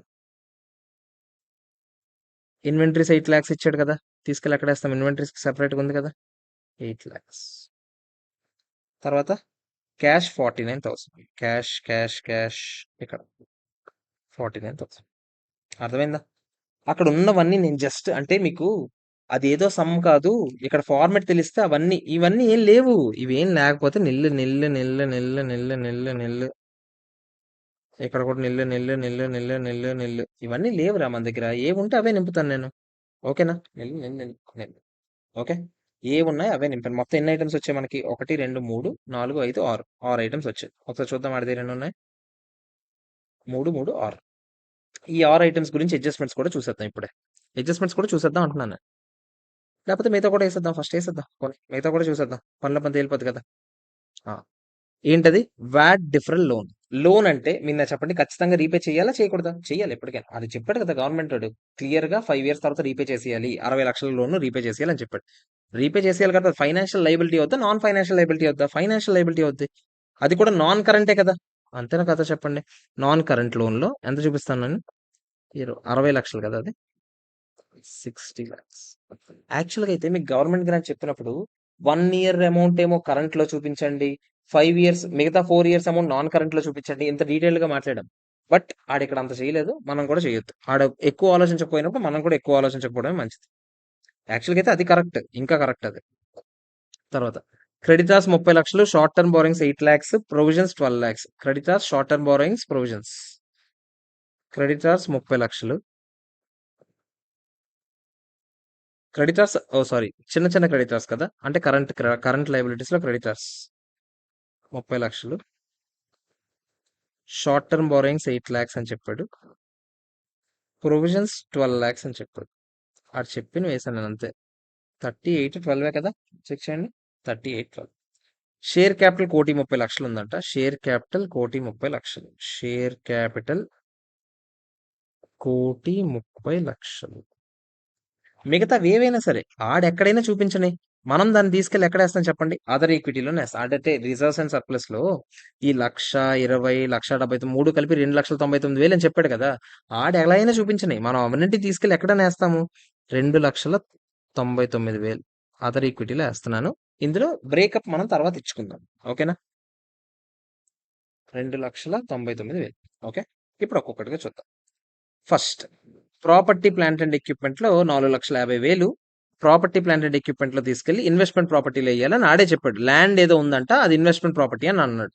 నేను ఇప్పుడు ఏం చేస్తాను? సింపుల్ గా ఇందు నుంచి 4,50,000 మైనస్ చేసేస్తాను. మైనస్ 4,50,000 తీసుకెళ్ళి ఎక్కడ చూపిస్తాను చెప్పండి? ఇన్వెస్ట్మెంట్ ప్రాపర్టీలో 4,50,000. నేను చేసిన అడ్జస్ట్మెంట్స్ అన్ని వేరే కలర్ లో రాయినా, అది ఇంకా బెటర్ కదా, మీకు ఇంకా ఈజీగా ఉంటుంది కదా. నేను ఇక్కడ ఏమని చూపిస్తున్నాను? 4,50,000. ఇక్కడ నుంచి నేను 4,50,000 మైనస్ చేసేస్తాను. ఓకేనా? టాలీ అవుతుంది కదా అప్పుడు. నెక్స్ట్ అంటే మీకు టాలీ ఈజీగా ఎందుకు అవ్వదు చెప్పండి? ఎవరి కోసం అవ్వదని చూపిస్తున్నాను నేను. ఎక్స్చేంజ్ డిఫరెన్సెస్ 1,00,000 రూపాయలు were capitalize to depreciable property on which accumulative. Exchange differences ఏవో చూపించారంటే అసెట్ లో, కానీ అది క్లియర్ గా చెప్పాడు. మేము ఇన్ డీమ్డ్ కాస్ట్ మెథడ్ వాడదాం అనుకుంటున్నాం. అంటే ఏంటి? మేము రెట్రోస్పెక్టివ్ గా అన్ని మార్చుకుంటూ రాము, మీరు ఎంత అయితే చూపిస్తారు మేము కూడా అంతకే చూపిస్తాం అని అన్నాడు. సరే, మనకెందుకు దోల? ఆడు ఎంత చూపిస్తే మనం అంతకే చూపిద్దాం. ఇండేస్ 21 అన్ని అప్లై చేసుకుంటూ రావడం మనకెందుకు దోల? ఆడు అదే చెప్పాడు కాబట్టి మనం ఇంకేం కెలకొద్దాం. నెక్స్ట్ ఇన్వెస్ట్మెంట్స్ ని 48 lakhs చూపించారు. అది యాక్చువల్ గా 68 lakhs ఫెయిర్ వాల్యూ అని చెప్పాడు. ఓకే, ఇన్వెస్ట్మెంట్స్ ఎక్కడో 48 lakhs చూపించాం కదా, అది 48 కాదు. ఇప్పుడు మనం ఏమని తేల్చాం దానికి? ఎక్స్ట్రాగా ఒక 20,00,000 పెంచుదామని తేల్చాం. అంతేనా? మీరు నాకు చెప్పండి. ఇన్వెస్ట్మెంట్స్ 20,00,000 పెరగడం వల్ల ఇటు సైడ్ కూడా బ్యాలెన్స్ షీట్లో ఏదో ఒకటి పెరగాలా లేదా చెప్పండి? బ్యాలెన్స్ షీట్లో మళ్ళీ బ్రేకప్ ఇచ్చేద్దాం ఎందుకని మంచిది. ఇందులో ఏమేమి ఉన్నాయిరా? క్యుములేటివ్ ట్రాన్స్లేషన్ రిజర్వ్ ఒకటి ఉంది. ఈసాప్ రిజర్వ్ ఏమో ఒక 20,000 ఉంది. యాక్చువల్గా ఏమేమి ఉన్నాయో చెప్తున్నాను. ఇది ₹1,00,000 ఉంది. తర్వాత రీటైన్డ్ ఎర్నింగ్స్ ఏమో 1,79,000. ఇవి యాక్చువల్గా ఉన్నాయి. ఇప్పుడు ఒక్కొక్కటి చెప్పాలి. ఆడేమన్నాడు? ఇప్పుడు ఏం చెప్పాను? 20,00,000 పైన పెంచితే కింద రీటైన్డ్ ఎర్నింగ్స్ కూడా ఒక 20,00,000 పెంచాలా లేదా చెప్పండి? ఆబ్వియస్లీ పెంచాలి. అంతేనా కదా చెప్పండి? నెక్స్ట్ తర్వాత ఏమన్నాడు? ఫైనాన్షియల్ ఇన్స్ట్రుమెంట్స్ ఏదో లోన్ ఉందని చెప్పాడు. ఆ లోన్ యాక్చువల్‌గా 60,00,000 తీసుకున్నదంట. ఆడు మామూలుగా మీకేం చెప్పాను గవర్నమెంట్ గ్రాంట్స్ మీకు అన్ని ఇన్ఫర్మేషన్‌లు ఉంటే రెట్రోస్పెక్టివ్‌గా ఎఫెక్ట్ ఇచ్చుకుంటూ రండిరా. ఇన్ఫర్మేషన్‌లు ఏవి లేకపోతే ఆ ముందు రోజు ఎంతైతే క్యారింగ్ అమౌంట్ ఉందో పాత దాని ప్రకారం అంతకే చూపించేయండిరా అన్నాను. ఆడి దగ్గర అన్ని ఇన్ఫర్మేషన్‌లు ఉన్నాయంట. రెట్రోస్పెక్టివ్‌గా చేద్దామని అనుకుంటున్నాడంట. అన్ని ఇన్ఫర్మేషన్‌లు కూడా చెప్పాడు ఆడు. ఆడు లోన్ తీసుకున్నప్పుడులో రేట్ ఎంత ఉండేది 10% మాకేమో ఇంట్రెస్ట్ ఫ్రీగా ఇచ్చారు. ఓకే. మీకు అంత ఇంట్రెస్ట్ ఫ్రీగా ఇస్తే మీరు లోను ఏదైతే లోన్ ఉందో ఏది 60,00,000 లోన్ ఇదే కదా! ఈ 60,00,000 లోను యాక్చువల్‌గా ఇంట్రెస్ట్ ఫ్రీగా ఇచ్చారు. అంటే 1/1.1 5 ఇయర్స్‌కి మీరు చేసి ఇంటూ 60,00,000 చేస్తే మీకు 37,25,000 యాక్చువల్‌గా ఈ లోన్ అమౌంట్ ఎంత ఉండాలి? 37,00,000 ఎంత ఉండాలో చెప్తాను నేను ఫస్ట్. 37,00,000 ఇదిగో లేకపోతే ఎంత ఉండాలో క్లోజింగ్ ఫిగర్ రాస్తున్నాను. 37,25,000 25,528 రూపీస్ ఉండాలి. మీరు 60,00,000 చూపించారు. ఇప్పుడు ఆ డిఫరెన్స్ అమౌంట్ మైనస్ చేసేయాలా లేదా చెప్పండి? మైనస్ చేస్తే ఎంత వస్తుంది? 22,74,472 రూపీస్. అందు నుంచి మైనస్ చేస్తున్నాను నేను. ఎందు నుంచి మైనస్ చేస్తున్నాను? లోన్ నుంచి మైనస్ చేస్తున్నాను. ఎందుకు సార్ చేస్తారు అంటే ఇది ఫైనాన్షియల్ లయబిలిటీ. ఇది వేరేగా చూపిస్తాను. ఫైనాన్షియల్ లయబిలిటీలో బారోయింగ్స్ ఇది. అది కూడా నేను చూపించాలి కదా క్లియర్‌గా. బారోయింగ్స్ ఓకేనా? బారోయింగ్స్‌లో 37,25,528 చూపిస్తాను. మిగతా డబ్బులు నాకు గవర్నమెంట్ ఇచ్చిన గ్రాంట్. గవర్నమెంట్ ఇచ్చిన గ్రాంట్ నేను మళ్ళీ రీపే చేయాల్సిన అవసరం ఉందా? లేదు. అది ఫైనాన్షియల్ లయబిలిటీ కాదు. సో, అదర్ నాన్ కరెంట్ లయబిలిటీస్‌లో చూపిస్తాను. అదర్ నాన్ కరెంట్ లయబిలిటీస్‌లో అమౌంట్ ఎంత? 22,74,472. సింపుల్‌గా చెప్పాలంటే నేను ఇక్కడ తీసి ఇక్కడ ఏసాను అంతే. టాలీ అవుద్దా లేదా బ్యాలెన్స్ షీట్? హ్యాపీగా టాలీ అవుద్ది. అంతేనా కదా చెప్పండి? నెక్స్ట్. ఈసాప్ రిజర్వ్ గురించి చెప్పాడు. ఈసాప్ రిజర్వ్ గురించి ఆడేం చెప్పాడు? మళ్ళీ రాద్దాం. ఈసాప్ రిజర్వ్ గురించి ఆడేం చెప్పాడంటే 20,000 మేము చూపించాం. ఆళ్ళెలా చూపించారో చెప్తున్నాడు. ఈసాప్ రిజర్వ్ 20,000. ఆడు ఇంట్రిన్సిక్ వాల్యూ మెథడ్ వాడాడు. ఇంట్రిన్సిక్ వాల్యూ మెథడ్ వాడకూడదు కదా! ఇప్పుడు అందరూ ఫెయిర్ వాల్యూ మెథడే కదా వాడాలి 102 ప్రకారం. ఆ 20,000లో వెస్టెడ్ ఉన్నాయి. వెస్టెడ్ అంటే ఆల్రెడీ కండిషన్స్ ఫుల్‌ఫిల్ చేసేసారు. అన్‌వెస్టెడ్ ఉన్నాయి. అన్‌వెస్టెడ్ అంటే కండిషన్స్ ఇంకా ఫుల్‌ఫిల్ చేయలేదు. వెస్టెడ్ ఏమో 12,000 ఉన్నాయి. అన్‌వెస్టెడ్ ఏమో 8,000 ఉన్నాయి. కానీ ఇండ్ ఏస్ 102 ఫాలో అయ్యుండుంటే ఒకవేళ ఈ 12,000 అంటే యాక్చువల్‌గా 15,000 అని చూపించుండాల్సిందంట. ఈ 8,000 అంటే యాక్చువల్‌గా 9,000 అని చూపించుండాల్సిందంట. నాకు చెప్పండి. అన్‌వెస్టెడ్ అయితే నేను చూపిస్తానురా. వెస్టెడ్‌వి నాకు అనవసరంరా. వెస్టెడ్‌వి నేను ఇంక ఇండ్ ఏస్ 102 పట్టించుకోను. నాన్ వెస్టెడ్‌కేమో నేను పాతవి పట్టించుకోను. నాన్ వెస్టెడ్ ఏమో కొత్త దాని ప్రకారం చేయాలి. వెస్టెడ్ ఏమో పాత దాని ప్రకారమే చేసుకుంటాం. అంటే 12, 9 2 కలిపి ఎంత? 21,000 కాదా చెప్పండి? అంటే ఎస్‌బీపీ రిజర్వ్ ఈ ఈసాప్ రిజర్వ్ ఉంది కదా! దీని పేరు ఇప్పుడు మార్చి ఎస్‌బీపీ రిజర్వ్ అని పెట్టి 20,000 కాదు ఎక్స్‌ట్రాగా ఇంకో ₹1,000 పెంచాలి. అది ₹1,000 పెరిగిందంటే రీటైన్డ్ ఎర్నింగ్స్ ఒక ₹1,000 తగ్గినట్టు. అర్థమైందా లేదా? మరి కరస్పాండింగ్ ఏదో ఒకటి బ్యాలెన్స్ షీట్ టాలీ అవ్వాలంటే అన్ని పెంటలు తీసుకెళ్ళి రీటైన్డ్ ఎర్నింగ్స్‌లో దోసేయండి అని చెప్పాను కదా! ఇది మ్యాటర్. క్యుములేటివ్ ట్రాన్స్లేషన్ రిజర్వ్ గురించి ఏం చెప్పాడు? అది 0 చేసేయండి అని చెప్పాడు. 0 చేసేద్దాం. ఆడికొద్దంటే 0 చేసేద్దాం. ఇక్కడ -1,00,000 చేస్తే పెంటలన్నీ తీసుకెళ్ళి ఇక్కడే కదా ఏస్తున్నాం ఇందాకల నుంచి. అవునా కాదా చెప్పండి? ఇది మ్యాటర్. ఓకేనా కాదా చెప్పండి? క్లియరా కాదా? అన్నీ ఏసేసాం. ఇప్పుడు జస్ట్ మనం ఏం చేయాలి? ఇవి టాలీ చేసుకుంటే సరిపోతుంది. ఓకే. చూద్దామా? అన్ని టోటల్స్ ఏస్తున్నాను. 1,39,00,000 అంతేనా? 4,50,000 అంతేనా? 8,00,000 68,00,000 2,00,000 49,000 ఇంకోటేంట 50,00,000 ఇదేనా మనకొచ్చింది? టోటల్ చూద్దామా? 139 టాలీ అయిపోద్దిరా ఎవడి కోసం అవ్వదురా. అన్నీ అక్కడికక్కడే మీకు చూపించాను అందుకే.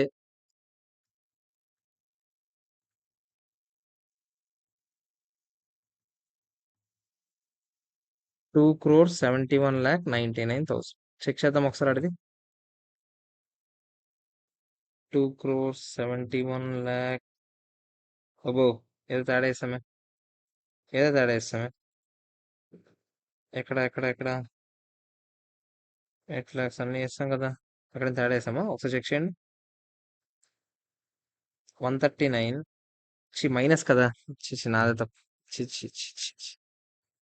సారీ ఫ్రాన్స్, మైనస్ చేయాలి కదా, ప్లస్ చేస్తాను. 1,30,00,000 అవుతుంది. అప్పుడు అందులో నేను ఇందాక ఎంత వేస్తాను, 39 వేస్తాను కదా, 9 lakhs తీస్తే సరిపోతుంది. 271,99,000లో 9 lakhs తీసేయండి, అక్కడ తప్పు వేస్తాను కదా, నాదే తప్పు. 262,99,000 అంతేనా. 2,62,99,000 చెక్ చేద్దాం ఒకసారి. మనకేమో 2,62,99,000 వచ్చింది. ఆడికి ఎంత వచ్చింది చూద్దామా. 2,62,99,000 ఓకేనా. ఒకసారి ఇవి కూడా చూద్దాం. మొత్తం అదర్ ఈక్విటీ ఇదంతా కలిపితేనే కదా అదర్ ఈక్విటీ, అంతేనా కదా చెప్పండి. అదర్ ఈక్విటీ అంతా కలిపి వేసేస్తాను నేను, తీసేస్తానండి కాసేపు. ఓకే, ఫస్ట్ షేర్ క్యాపిటల్ ఎంత ఉంది, షేర్ క్యాపిటల్ 1,30,00,000. అదర్ ఈక్విటీ 3 కలిపితేనే కదా అదర్ ఈక్విటీ. 1,00,000 ఏమో క్యాన్సిల్ అయిపోద్ది, ఇదేమో 21,000 ఉంటుంది, ప్లస్ 21,79 ప్లస్ 99 22,99,000 ఉంటుంది ఇది. ఓకేనా. తర్వాత ఇదేమో డైరెక్ట్ గా 37,25,528 అని మీరే చెప్పారు. ఇదేమో 22,74,472 అని మీరే చెప్పారు. ఇది 8 lakhs, ఇది 30 lakhs, ఇది 12 lakhs. అంతేనా. టోటల్ చేద్దాం ఒకసారి. 20, 30, 50, 60, 50, 72, 74, 472 ప్లస్ 72, 74, 472 ప్లస్ 1,30,00,000 ప్లస్ 22,99,000 ప్లస్ 37,25,528 262,99,000. మనకి ఇక్కడ కూడా అదే కదా వచ్చింది, 262,99,000. ఇది మ్యాటర్. అర్థమైందా లేదా చెప్పండి. ఓకేనా కదా. అంటే ఫార్మాట్ తెలిస్తే క్వశ్చన్ పెద్ద కష్టం కాదు, ఫార్మాట్ తెలియాలి, అది మ్యాటర్. ఇంత ఫార్మాట్ మనం తెలుసుకుంటే ఒకవేళ అప్పుడు ఏది ఎక్కడ కావాలో అక్కడ వేసేస్తాం. మళ్ళీ చెప్తే ఇందులో కొంచెం తప్పులు ఉన్నాయి, ఇప్పటికి నేను ఒప్పుకుంటా. ఏది అది నాన్ కరెంట్ అది కరెంట్ ఎందుకు చూపించాడు నాకు తెలియదు. ఆ నాన్ కరెంట్ చూపించుండాల్సింది, ఏది ఇన్వెస్ట్మెంట్ ఇన్ సబ్సిడరీ, ఆడ కరెంట్ చూపించాడు. తర్వాత గవర్నమెంట్ గ్రాంట్ లోన్, అదే బారోయింగ్స్ గవర్నమెంట్ లోన్ నుంచి కొంచెం కరెంట్ పోర్షన్ ఉంటుంది, కొంచెం నాన్ కరెంట్ పోర్షన్ ఉంటుంది. మనం మామూలుగా ఇండెక్స్ 12లో నేర్చుకున్న దాని ప్రకారం అయితే అది ఆడ చూపించలేదు, అది ఆడ చేయలేదు, మనం కూడా చేయట్లేదు. అర్థమైందా మ్యాటర్. ఓకే, ఇక్కడతో ఈ క్వశ్చన్ సమాప్తం. నెక్స్ట్ క్వశ్చన్ చూద్దామా. Shaurya Limited is the company having its registered and corporate office at New Delhi.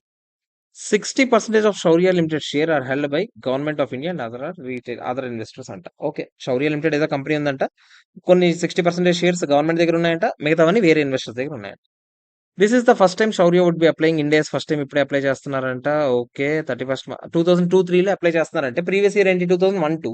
So obviously transaction date 1/4/2001 అయినా కదా చెప్పండి. ఆ రోజు బ్యాలెన్స్ షీట్ ఇచ్చాడు ఆల్రెడీ ఆడు ఇచ్చాడు, ఆల్రెడీ ఆడు కొన్ని చేశాడు, కొన్ని మనమే మార్చుకోవాలి. ఇదేంటి, ఫస్ట్ ఆఫ్ ఆల్ ఇది కిందకి వెళ్తుంది, ఇది పైకి వెళ్తుంది. అదేరా, అసెట్స్ కింద ఉంటాయి, లయబిలిటీస్ పైన ఉంటాయి. అవునా కాదా చెప్పండి.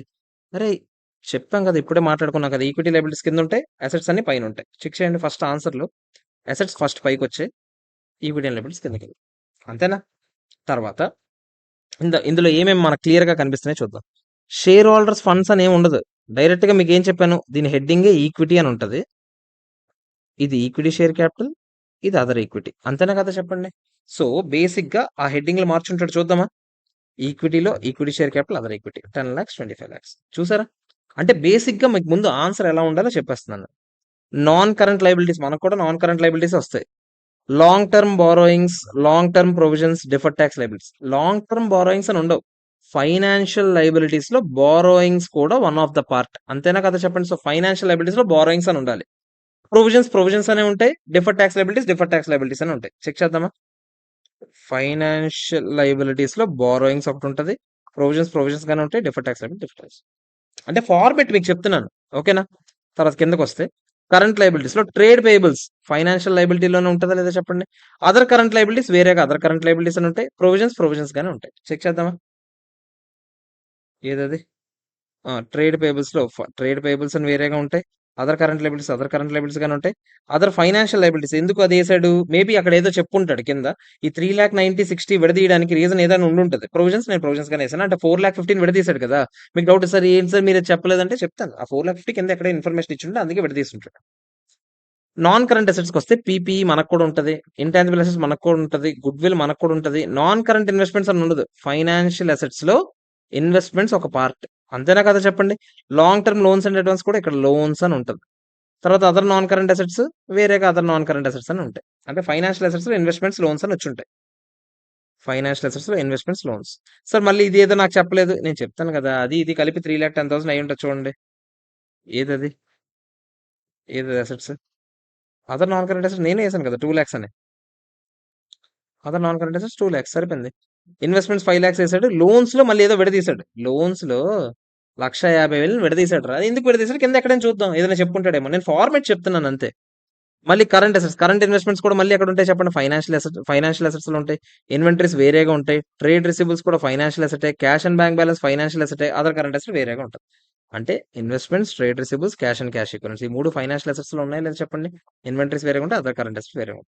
మళ్ళీ ఇదేదో చెప్పలేదు సార్ నాకు, అది నేను చెప్తాను కదా. అవన్నీ నేను చెప్తాను. అవన్నీ నేను 1 by 1 చెప్తూ ఉంటాను. ఆ 4 lakhs కి బ్రేకప్ ఇచ్చాడు. కరెంట్ లో ఫైనాన్షియల్ లో కొన్ని, నాన్ ఫైనాన్షియల్ లో కొన్ని తోసాడు. అది ఎందుకో నేను చెప్తాను. ఓకేనా. చూద్దాం ఒక్కొక్కటిగా. ఇప్పుడు మీరు ఆన్సర్ ఒక్కొక్కటిగా చూసి ఇప్పటికిప్పుడే చెప్పారు. అదర్ కరెంట్ లైబిలిటీస్ లో 3,90,000 liabilities to be paid in cash. అంటే అదర్ కరెంట్ లైబిలిటీస్ ఉన్నాయి కదా 4,50,000, అందులో 3,90,000 క్యాష్ లో కట్టాలంటే క్యాష్ లో కట్టే వాటిని మనం ఫైనాన్షియల్ లైబిలిటీస్ అంటాం. అవునా కాదా. 60,000 గవర్నమెంట్ చూసి అంటాం. మీకు 109 చెప్పినప్పుడు మర్చిపోతే అక్కడికి వెళ్ళిపోండి అక్కడికి వెళ్ళి చూసిరండి. నేనేం చెప్పాను, అరే ఫైనాన్షియల్ లైబిలిటీస్ లో గవర్నమెంట్ స్టాట్యుటరీ డ్యూస్ ని ఫైనాన్షియల్ లైబిలిటీస్ అనకూడదు. సో 20,000 సెపరేట్ గా చూపించాలా. 60,000 అదర్ కరెంట్ లైబిలిటీస్ లో చూపిస్తే 3,90,000 ఇదిగో ఏదది లైబిలిటీస్ 3,90,000 వేరేగా చూపిస్తా. 60,000 అదర్ కరెంట్ లైబిలిటీస్ లో చూపిస్తా. అర్థమైందా లేదా చెప్పండి. ఓకేనా. దాని గురించి ఒక కింద రాసేయండి క్లియర్ గా ఇలా చూపించాలి అని. ఓకే.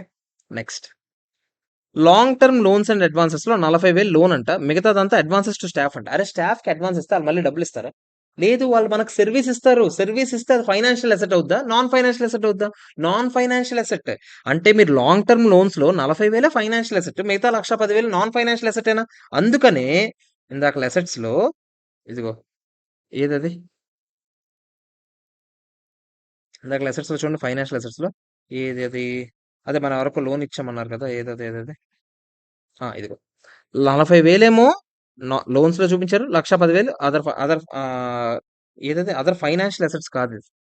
యాక్చువల్ గా అదర్ కరెంట్ అసెట్స్ అని చూపించాలి. అదర్ నాన్ కరెంట్ అసెట్స్ అని చూపించాలి. అది ఎంత అది యాక్చువల్ గా 40,000 1,10,000 కదా చెప్పండి.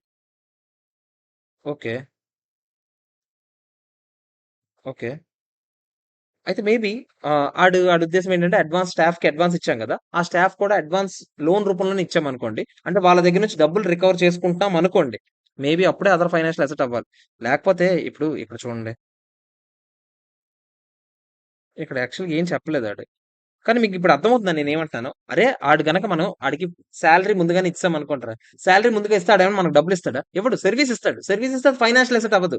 కానీ ఈడు ఇక్కడ అడ్వాన్స్ అంటే ఏమనుకున్నాడంటే మేబీ ఎంప్లాయీస్‌కి లోన్ ఇస్తుంటాం కదా. ముందుగా పనిచేసిన ముందుగానే కొంచెం లోన్ ఇచ్చేస్తాం సాలరీ నుంచి. తర్వాత సాలరీ నుంచి రికవర్ చేసుకుంటామా లేదా చెప్పండి. అంటే లోన్ రీపే చేసినట్టే. సో అలాంటి దగ్గరలో అది ఫైనాన్షియల్ అసెట్ అవుద్ది. ఆడు అజంప్షన్ తీసుకున్నాడు. అది ఫైనాన్షియల్ అసెట్ అని యేసుకున్నాడు. అర్థమైందా? తర్వాత ఇంకే పాయింట్ చెప్పాడు. అదర్ నాన్ కరెంట్ అసెట్స్ లో 2 lakhs క్యాపిటల్ అడ్వాన్సెస్ ఉన్నాయంటే సప్లయర్స్ కి ఇచ్చింది. అరే అదర్ నాన్ కరెంట్ అసెట్స్ ఏవి. Other non current assets 2 lakhs. ఈ 2 lakhs ఏంటో చెప్తున్నాడు. ఎవరికి అడ్వాన్స్ ఇచ్చామంట సప్లయర్స్ కి అడ్వాన్స్ ఇస్తే వాళ్ళు పనే కదా చేస్తారు. అంతేనా కదా. సో ఆ 2 lakhs మీరు నాన్ కరెంట్ అసెట్స్ లోనే చూపించడం కరెక్ట్. సో అందుకే అక్కడే చూపించాం. ఫైనాన్షియల్ అసెట్ అవుద్దా అది. అర్థమైందా లేదా చెప్పండి. అక్కడికి అదర్ కరెంట్ అసెట్స్ లో 3,50,000 నిజంగా డబ్బులు వస్తాయంట. 50,000 ప్రీపెయిడ్ ఎక్స్పెన్సెస్ అంటే ముందుగా డబ్బులు కడితే ఆ డబ్బులు ఎవరు. ఇప్పుడే చెప్పాను నేను. వాళ్ళు దానికి మనకు తగిన గూడ్స్ సర్వీస్ ఇస్తారు. అంటే 3,50,000 కరెంట్ అసెట్స్ లో ఏవైతే ఉన్నాయో అదర్ కరెంట్ అసెట్స్ లో మామూలుగా అదర్ కరెంట్ అసెట్స్ లో 4,00,000 ఉన్నాయి కదా. 4,00,000 3,50,000 డబ్బులు వస్తాయి. 50,000 డబ్బులు రావు. సో డబ్బులు వచ్చే ఫైనాన్షియల్ అసెట్, డబ్బులు రాని అదర్ కరెంట్ అసెట్స్ లో చూస్తాను. అర్థమైందా లేదా చెప్పండి. ఓకేనా కదా. షార్ట్ టర్మ్ ప్రొవిజన్స్ లో డివిడెండ్ పేయబుల్ 2 lakhs ఉందంట. డివిడెండ్ పేయబుల్ బోర్డు వాళ్ళు డిక్లేర్ చేశారంట. ఇంకా జనరల్ మీటింగ్ లో డిక్లేర్ చేయాలంట దాన్ని. అరే ఒకప్పుడైతే డివిడెండ్ బోర్డు వాళ్ళు డిక్లేర్ చేసినా కూడా ప్రొవిజన్ పెట్టుకోవడానికి ఛాన్స్ ఉందిరా. కానీ ఇప్పుడు మనం ఇండియాస్ ప్రకారం డివిడెండ్స్ కి ప్రొవిజన్ పెట్టుకోవాలంటే మీకు ప్రొవిజన్స్ చాప్టర్ లో కూడా మనం మాట్లాడాం. ఎప్పుడైతే డివిడెండ్ డిక్లేర్ చేస్తారో జనరల్ మీటింగ్ లో అప్పుడే మీరు లైబిలిటీ ఏర్పడుతుంది. అప్పుడే మీరు ప్రొవిజన్ పెట్టాలి. ఇంకా జనరల్ మీటింగ్ లో డిసైడ్ చేయకుండా మీరు ఎందుకు ఇలా పెట్టారు అంటే షార్ట్ టర్మ్ ప్రొవిజన్స్ లో 2 lakhs ఏదైతే చూపించారో అసలు అక్కడ ఉండొచ్చా? 12 lakhs షార్ట్ టర్మ్ ప్రొవిజన్స్ లో ఒక 2 lakhs ప్రొవిజన్ తీసేయాలి. ఇప్పుడు తీసేయాలి ఎందుకంటే డివిడెండ్ కోసం పెట్టారంట. డివిడెండ్ ఇంకా జనరల్ మీటింగ్ లో డిక్లేర్ చేయకుండా మీరు ఎందుకు ప్రొవిజన్ పెట్టారు? జనరల్ మీటింగ్ లో డిక్లేర్ చేస్తేనే ప్రొవిజన్ పెట్టాలి, పెట్టకుండా మీరు పెట్టకూడదు ప్రొవిజన్. అంటే ఈ 12 lakhs లో ప్రొవిజన్ తగ్గించాలి. అంటే ప్రొవిజన్ డెబిట్ కొడతామా లేదా చెప్పండి? 2 lakhs ప్రొవిజన్ డెబిట్ కొడితే క్రెడిట్ దేనికి కొడతాం? రిటైన్ ఎర్నింగ్స్ కైనా కదా. సో సింపుల్ గా చెప్పాలంటే ప్రొవిజన్ 2 lakhs తగ్గించుంటాడు. చూడండి, షార్ట్ టర్మ్ ప్రొవిజన్స్ 12 lakhs లో 2 lakhs తగ్గించాడా? తగ్గించి 10 lakhs చేశాడా లేదా చెప్పండి? అంతేనా కదా? సో రీటైన్ ఎర్నింగ్స్ లో ఒక 2 lakhs అడ్జస్ట్మెంట్ అవుతుందా లేదా చెప్పండి? ఇది రీటైన్ ఎర్నింగ్స్ ఒరిజినల్ బ్యాలెన్స్ రే. దానికి అడ్జస్ట్మెంట్లు అన్ని చెప్తాను నేను ఒక్కొక్కటి. ఇప్పుడు ఇది ఓకేనా కదా చెప్పండి? క్లియరా కదా? ఇది మ్యాటర్. నెక్స్ట్ కిందకి వద్దాం. ప్రాపర్టీ ప్లాంట్ అండ్ ఎక్విప్మెంట్ ఏమో క్యారింగ్ అమౌంట్ 10 లక్షలు ఉందంట. దాని ఫెయిర్ వాల్యూ ఏమో 15 లక్షలు ఉందంట. కంపెనీ ఏమో ఫెయిర్ వాల్యూకి చూపిద్దాం. మీకు చెప్పాను కదా, ఫెయిర్ వాల్యూ చూపించుకోవచ్చా లేదా చెప్పండి? ప్రాపర్టీ ప్లాంట్ అండ్ ఎక్విప్మెంట్ చూపించుకోవచ్చు హ్యాపీగా. ఇప్పుడు 15 లక్షలు అంటే దాని వాల్యూ పెంచాలి. అవునా కదా చెప్పండి? ప్రాపర్టీ ప్లాంట్ అండ్ ఎక్విప్మెంట్ 10 లక్షల నుంచి 15 లక్షలు చేయాలి. అందులో ఆఫీస్ బిల్డింగ్స్ అంట. చేసేద్దాం. 20 లక్షలు మామూలుగా ప్రాపర్టీ ప్లాంట్ అండ్ ఎక్విప్మెంట్ 20 లక్షలు ఉంది. ఇప్పుడు 10 15 చేసాం. అందులో ఏదో one of the asset building ఒక 5 లక్షలు పెంచాలి. పెంచి దాన్ని 25 లక్షలు చేస్తామా లేదా చెప్పండి? రీటైన్ ఎర్నింగ్స్ లో ప్యారల్ గా ఎఫెక్ట్ ఇవ్వాలా లేదా? అసెట్ డెబిట్ కొడితే రీటైన్ ఎర్నింగ్స్ క్రెడిట్ కొడతామా లేదా? మళ్ళీ పెరుగుతుంది 5 లక్షలు. ఏదది? ఇదిగో రీటైన్ ఎర్నింగ్స్ 5 lakhs ఎక్స్ట్రాగా పెంచాడు. ఈ ఫిగర్ ఫస్ట్ కనుక్కొని దానికి వేరేగా చూపించాడు రా. నేను అన్ని కలిపి చూపిస్తాను. రీవాల్యుయేషన్ రిజర్వ్ వేరేగా చూపించాడు రా 5 లక్షలు. ఓకేనా కదా చెప్పండి? అన్ని కలిపి ఒకేసారి వేసేద్దాం అంటున్నాను. ఓకేనా? అది 5 lakhs పెంచాను. Next fair value of intangible assets on the date of transaction is estimated to be 2,50,000. However, the management is reluctant to incorporate the fair value changes in books of accounts. అంటే fair value intangible assets ఎంత ఉందంట? 2,50,000 ఉందంట. The management is reluctant to incorporate అంటే fair value చూపించకూడదు అనుకుంటున్నారంట. మంచిదే. అంటే cost 2 lakhs ఉంది. Cost కి చూపిద్దాం అనుకుంటున్నారంట. సరే, మేమేమైనా అన్నామా? మీరు కాస్ట్ కి చూపించాలనుకుంటే కాస్ట్ కి చూపించుకోవచ్చు అని చెప్పాం కదా. మేమేమైనా అన్నామా? మీకేం చెప్పాను? లాస్ట్ టైం వాళ్ళు ఎంత ఫాలో అవుతున్నారో అదే గ్యాప్ ప్రకారం మీరు చూపించుకోవచ్చు. లేదంటే ఫెయిర్ వాల్యూ చూపించొచ్చు. మీరు కాస్ట్‌కి చూపిద్దాం అనుకుంటే చూపించుకోండి. నేనేమైనా అడ్జస్ట్‌మెంట్ చేస్తాను? ఏం చేయను. ఇంటాంజిబుల్ అసెట్స్ అలాగే వదిలేస్తాను. చూడండి, 2 lakhs అలాగే 2 lakhs వదిలేసానా లేదా? మీకు ఇష్టం లేకుండా నేను ఎందుకు చేస్తానురా? మీకు కావాలంటే చూపిస్తా, లేకపోతే లేదు. అంతేనా? నెక్స్ట్ శౌర్య లిమిటెడ్ అంటే మనమే had acquired 80% shares in a company Excel private అంటే మనం వేరే వాళ్ళ దగ్గర నుంచి అక్వైర్ చేసామంట. Thereby acquiring the control upon it at that time. Okay, goodwill recognize చేసామంట. ఒకప్పుడు అకౌంటింగ్ అదే కంపెనీని 80% షేర్స్ కొన్నామంటే బిజినెస్ కాంబినేషన్ జరిగిందా లేదా? ఒకప్పుడు ఏఎస్ఎల్ ప్రకారం బిజినెస్ కాంబినేషన్ ఎలా చూపించాలి అలా చూపించి గుడ్ విల్ ఏదో లెక్కెట్టామంట. అందుకే గుడ్ విల్ ఎక్కడెక్కడ గుడ్ విల్ వచ్చింది కదా. ₹1,00,000 గుడ్ విల్ దానివల్ల వచ్చిందంట. ఓకే, మీరు నాకు చెప్పండి. నేను మీకు చెప్పాను ఇండేస్ 103 గురించి అడ్జస్ట్మెంట్ చెప్పాను. 103 మళ్ళీ చేయాల్సిన అవసరం లేదు. ఒకప్పుడు మీరు ఎంతకైతే చూపించారో అదే చూపించేయండి. మీరు ఏమీ కెలకాల్సిన అవసరం లేదని నేను చెప్పానా లేదా? కావాలంటే చెక్ చేసుకుని నోట్స్ చూపిస్తాను నేను. అప్పుడు మీరు నమ్ముతారు, లేకపోతే నన్ను నమ్మరు కదా.